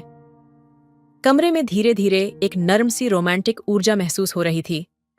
अंजुमन मुस्कुरा दिया, और शायद अब वो भी जानता था कि ये बातचीत अब सिर्फ कविताओं तक सीमित नहीं रहेगी। शाम का सन्नाटा चारों ओर छाया हुआ था। हल्की हल्की हवा के झोंकों के साथ खिड़की के पर्दे लहरा रहे थे। मैं किताबों के शेल्फ के पास खड़ी थी, तभी अचानक मेरा पैर फिसल गया। इससे पहले कि मैं जमीन से टकराती, एक मजबूत हाथ ने मेरी कलाई थाम ली। ध्यान से। उसकी आवाज में घबराहट थी, लेकिन उसके स्पर्श ने मेरे दिल की धड़कनों को तेज कर दिया। मैंने खुद को संभाला और उसकी ओर देखा। अंजुमन का चेहरा घबराहट से भरा हुआ था। उसकी मासूम आंखों में चिंता साफ झलक रही थी। मम्मी, वह लड़खड़ाते शब्दों में कुछ कहना चाहता था। मैंने मुस्कुराते हुए माहौल को हल्का किया। अरे, कोई बात नहीं बेटा, तुम्हारा शुक्रिया। अगर तुम नहीं होते तो मैं जरूर गिर जाती।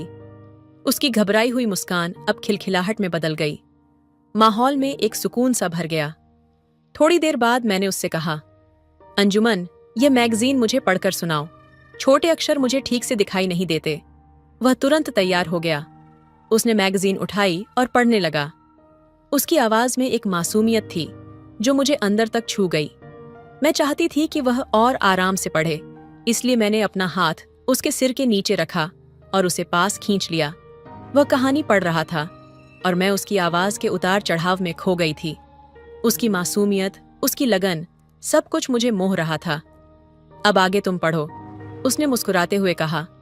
मैंने मैगजीन अपने हाथ में ली और अगले पन्ने पलटने लगी। उसकी उपस्थिति मेरे पास एक अलग सी गर्माहट ला रही थी। तभी मैंने हल्की हलचल महसूस की। उसने अनजाने में अपना पैर मेरे पैर पर रखा था। मैं चौंकी, लेकिन उसकी मासूमियत पर मुस्कुरा दी। उसकी हरकतें मुझे एक नई तरह की भावनाओं में डुबो रही थीं। मैं सोचने लगी कि कैसे बचपन की मासूमियत और अनजाने भाव धीरे धीरे जीवन के रोमांचक सफर की ओर इशारा करते हैं। सन्नाटे के दायरे में अंजुमन और मैं, कमरे में गहरी खामोशी थी, जैसे वक्त ने खुद को रोक लिया हो। अंजुमन का व्यवहार मुझे असमंजस में डाल रहा था। मन में हलचल हो रही थी, एक तूफान जो शांत दिखते समुद्र के नीचे बेकाबू था। मैंने सोचा, क्या ये पल सही है? क्या मैं इसे खत्म कर दूं? लेकिन जैसे कोई अदृश्य शक्ति मुझे जकड़ रही थी। मैं मैगजीन थामे नाटक करती रही, पर अंदर ही अंदर महसूस कर रही थी कि इस माहौल में कुछ असामान्य था। उसकी मौजूदगी का प्रभाव मुझ पर गहराता जा रहा था। वक्त थमा सा लगा। कुछ मिनट बीते, लेकिन वह वक्त घंटों की तरह भारी लग रहा था। आखिरकार मैंने खुद को संभालने की कोशिश की। एक गहरी सांस लेते हुए मैं अंजुमन की ओर मुड़ी और धीमे लेकिन दृढ़ शब्दों में कहा, अंजुमन, मुझे ऐसा लग रहा है जैसे मेरा हाथ जाम हो गया है। उसने मेरी तरफ देखा। उसकी आंखों में सवाल थे, शायद असमंजस भी। मैंने हल्के से उसका हाथ अपने पेट से हटाया और धीरे से खुद को उससे दूर कर लिया। मेरे दिल की धड़कनें तेज थीं, लेकिन मैंने अपनी हिम्मत नहीं खोई। क्या तुम मेरे लिए एक गिलास पानी ला सकते हो? मैंने पूछा। अंजुमन कुछ पल तक खामोश रहा, फिर उठकर बाहर चला गया। उसकी अनुपस्थिति ने मुझे राहत की सांस लेने का मौका दिया। मुझे महसूस हुआ कि हमें दोनों को कुछ समय चाहिए। जब वह वापस आया, उसके हाथ में पानी का गिलास था। मैंने उसकी ओर देखा। वह अब थोड़ा सामान्य लग रहा था। मैंने गिलास लिया और जल्दी जल्दी पानी पिया, जैसे उससे राहत की बूंदें मिल रही हों। अंजुमन ने गिलास वापस किनारे पर रख दिया और बिस्तर पर मेरे पास बैठ गया। उसके चेहरे पर हल्की झिझक और मेरे अंदर बाकी सवाल, लेकिन वह खामोशी अब बोझिल नहीं थी। यह एक नया आरंभ था, शायद हमारे रिश्ते की एक नई परत। तो अब? मैंने मुस्कान के साथ पूछा। हमने हल्की बातचीत शुरू की। धीरे धीरे कमरे की खामोशी में मिठास घुलने लगी, लेकिन दिल के कोने में यह एहसास था कि यह सिर्फ एक अध्याय था। पूरी कहानी अभी बाकी थी। रात के सन्नाटे में जब अंजुमन से मेरी बातें हो रही थीं, तो बातचीत कविता के विषय पर आ गई। मैंने उससे सीधे सवाल किया, तुमने फिर से कविता को देखना क्यों शुरू किया? अंजुमन ने पहले थोड़ी झिझक दिखाई और बात को टालने की कोशिश की, लेकिन मैंने उसे उदाहरण देकर समझाया कि मैंने कैसे महसूस किया था कि वह उसे देख रहा था। आखिरकार उसने स्वीकार किया कि मैं गलत नहीं थी। हालांकि उसने यह भी कहा कि उसकी नीयत में कोई खोट नहीं थी। मैंने उसकी बातों को हल्के अंदाज में लिया और मुस्कुराते हुए कहा, देखो अंजुमन, अगर फिर से ऐसा हुआ तो इस बार मैं तुम्हें इतनी आसानी से माफ नहीं करूंगी। उसने भी मुस्कुराकर वादा किया कि वह अब ऐसा कुछ नहीं करेगा। इसके बाद हमारी बातचीत दूसरे विषयों पर शिफ्ट हो गई। थोड़ी देर बाद मैंने कहा, अब मुझे जाना चाहिए, और मैं उसके कमरे से निकलकर अपने कमरे में आ गई। अपने कमरे में आते ही मैंने बिस्तर पर बैठकर उस पूरी घटना पर विचार करना शुरू किया। अंजुमन की आंखों और उसके हाव-भाव ने मुझे कहीं गहरे प्रभावित किया था। मैं आईने के सामने खड़ी हो गई और खुद को गौर से देखने लगी। मन में सवाल उठा, क्या मेरे और अंजुमन के बीच एक अनकहा जुड़ाव है? और जवाब मिला, शायद हाँ। इस एहसास ने मेरे भीतर एक अजीब सी हलचल मचा दी। मुझे समझ आ गया था कि मुझे अंजुमन का ध्यान कविता से हटाना होगा। इस विचार ने मेरे भीतर एक नई ऊर्जा भर दी। मैंने खुद को फिर से तैयार करने का फैसला किया, न सिर्फ अंजुमन के लिए बल्कि अपने आत्मसम्मान और आत्मविश्वास के लिए। अगले दिन से मैंने खुद पर काम करना शुरू किया। मैंने सख्त डाइटिंग शुरू की, तले भुने और मसालेदार खाने को अलविदा कह दिया। हर सुबह योगा और एक्सरसाइज मेरे रूटीन का हिस्सा बन गए। 2 महीने की मेहनत के बाद मेरा शरीर बदलने लगा। मैं पहले से अधिक स्लिम और फिट महसूस करने लगी। अब मैंने ढीले ढाले कपड़े पहनना बंद कर दिया। उनकी जगह फिटिंग वाले परिधान ने ले ली। जो साड़ियां मैंने खुद से दूर कर दी थीं, उन्हें फिर से पहनने लगी। खास तौर पर मेरी पसंदीदा बनारसी साड़ियां, जिनमें खुद को देखकर मैं खिल उठती थी। मेरे इस बदलाव को किसी ने नोटिस न किया हो, ये तो नामुमकिन था। सबसे पहले मेरे घरवालों ने ध्यान दिया, फिर पड़ोसियों और दोस्तों ने भी तारीफ की। मेरी एक पुरानी दोस्त, जो पास के पार्लर की मालकिन थी, हमेशा मुझे फेशियल और ब्लीच करवाने के लिए कहती थी। अब मैंने उसकी सलाह मानी और खुद को और निखारने के लिए पार्लर जाने लगी। मेरे बालों को नई स्टाइल और रंग देकर मैंने अपने व्यक्तित्व में एक और नयापन जोड़ा। जब मैं आईने में खुद को देखती तो यह नई मैं पहले से कहीं ज्यादा आत्मविश्वास से भरी नजर आती। 1 महीने के भीतर मेरा रूप रंग पूरी तरह बदल चुका था। अब मैं न केवल अपनी उम्र से कम दिखने लगी थी, बल्कि मेरे अंदर का आत्मविश्वास भी छलकने लगा था। सबने मेरी तारीफ की और मुझे महसूस हुआ कि मैंने खुद को फिर से पा लिया है। ये बदलाव न केवल बाहरी था, बल्कि आंतरिक भी। मैं अब जानती थी कि मैं अंजुमन के मन को कविता की ओर से मोड़कर अपने प्रति आकर्षित कर सकती हूँ। लेकिन यह सब करते हुए मैंने एक चीज सीखी, खुद से प्यार करना सबसे जरूरी है।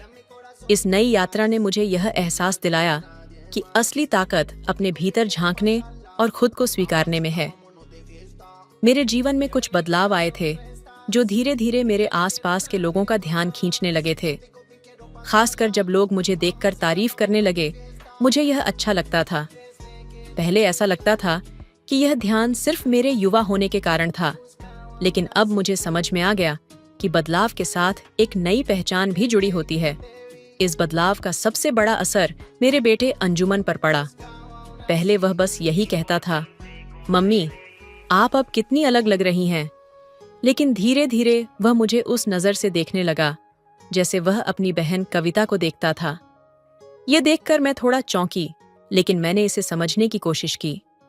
मैं चाहती थी कि अंजुमन को यह बदलाव सही तरीके से महसूस हो और मुझे उसकी प्रतिक्रिया का सही तरीके से सामना करना था। यह एक गहरी चुनौती थी और मैंने सोचा कि इस स्थिति से निपटने के लिए मुझे अपना रवैया बदलना होगा।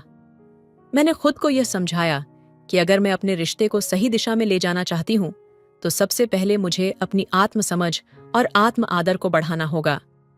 मैंने महसूस किया कि जब मैं खुद के प्रति प्यार और आदर रखती हूँ, तो वह मेरे बेटे को भी सकारात्मक रूप से प्रभावित करता है।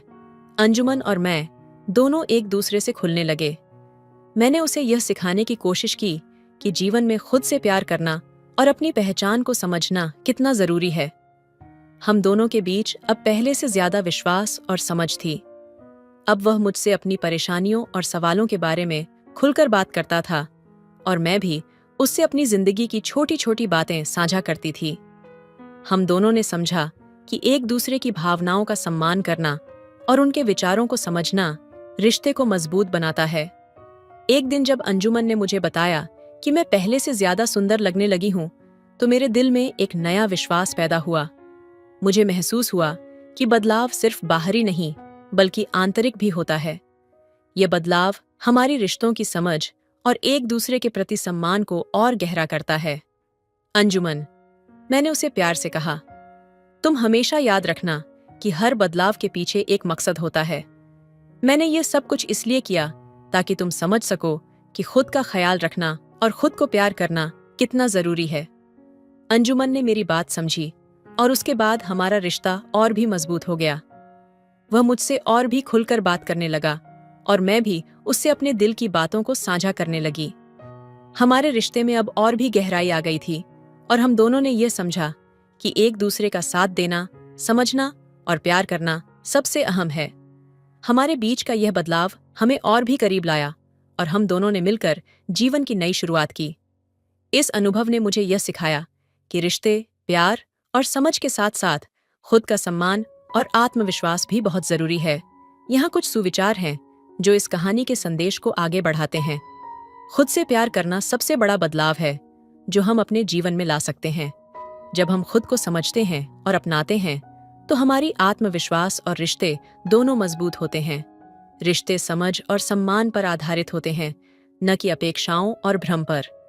हर रिश्ता तभी सही दिशा में बढ़ता है जब उसमें पारदर्शिता और संवेदनशीलता होती है। आत्मसम्मान और आत्मप्रेम हमें अपने रिश्तों में बेहतर समझ और संतुलन लाने में मदद करते हैं। जब हम खुद से प्यार करते हैं तो हम दूसरों को भी सही तरीके से समझ और प्यार कर पाते हैं। बदलाव की सबसे बड़ी ताकत भीतर से आती है और यही ताकत हमें अपने रिश्तों को और मजबूत बनाती है। हर परिवर्तन एक नई शुरुआत होती है जो हमें अपने और दूसरों के प्रति अधिक जागरूक और जिम्मेदार बनाती है। समय और विश्वास रिश्तों की नींव हैं। जब दोनों होते हैं तो हर चुनौती का समाधान संभव हो जाता है। रिश्ते तभी मजबूत होते हैं जब हम एक दूसरे के समय और भावनाओं का सम्मान करते हैं। ये सुविचार कहानी के गहरे संदेश को और भी प्रभावशाली तरीके से प्रस्तुत करते हैं, जो आत्मसमर्पण, समझ और सच्चे रिश्तों की अहमियत को उजागर करते हैं। तो दोस्तों, यह थी हमारी कहानी। क्या आपने कभी अपने जीवन में इस तरह के बदलाव महसूस किए हैं? हमें अपनी राय जरूर बताएं और अगर आपको यह वीडियो पसंद आया हो तो लाइक, शेयर और सब्सक्राइब करना न भूलें। धन्यवाद।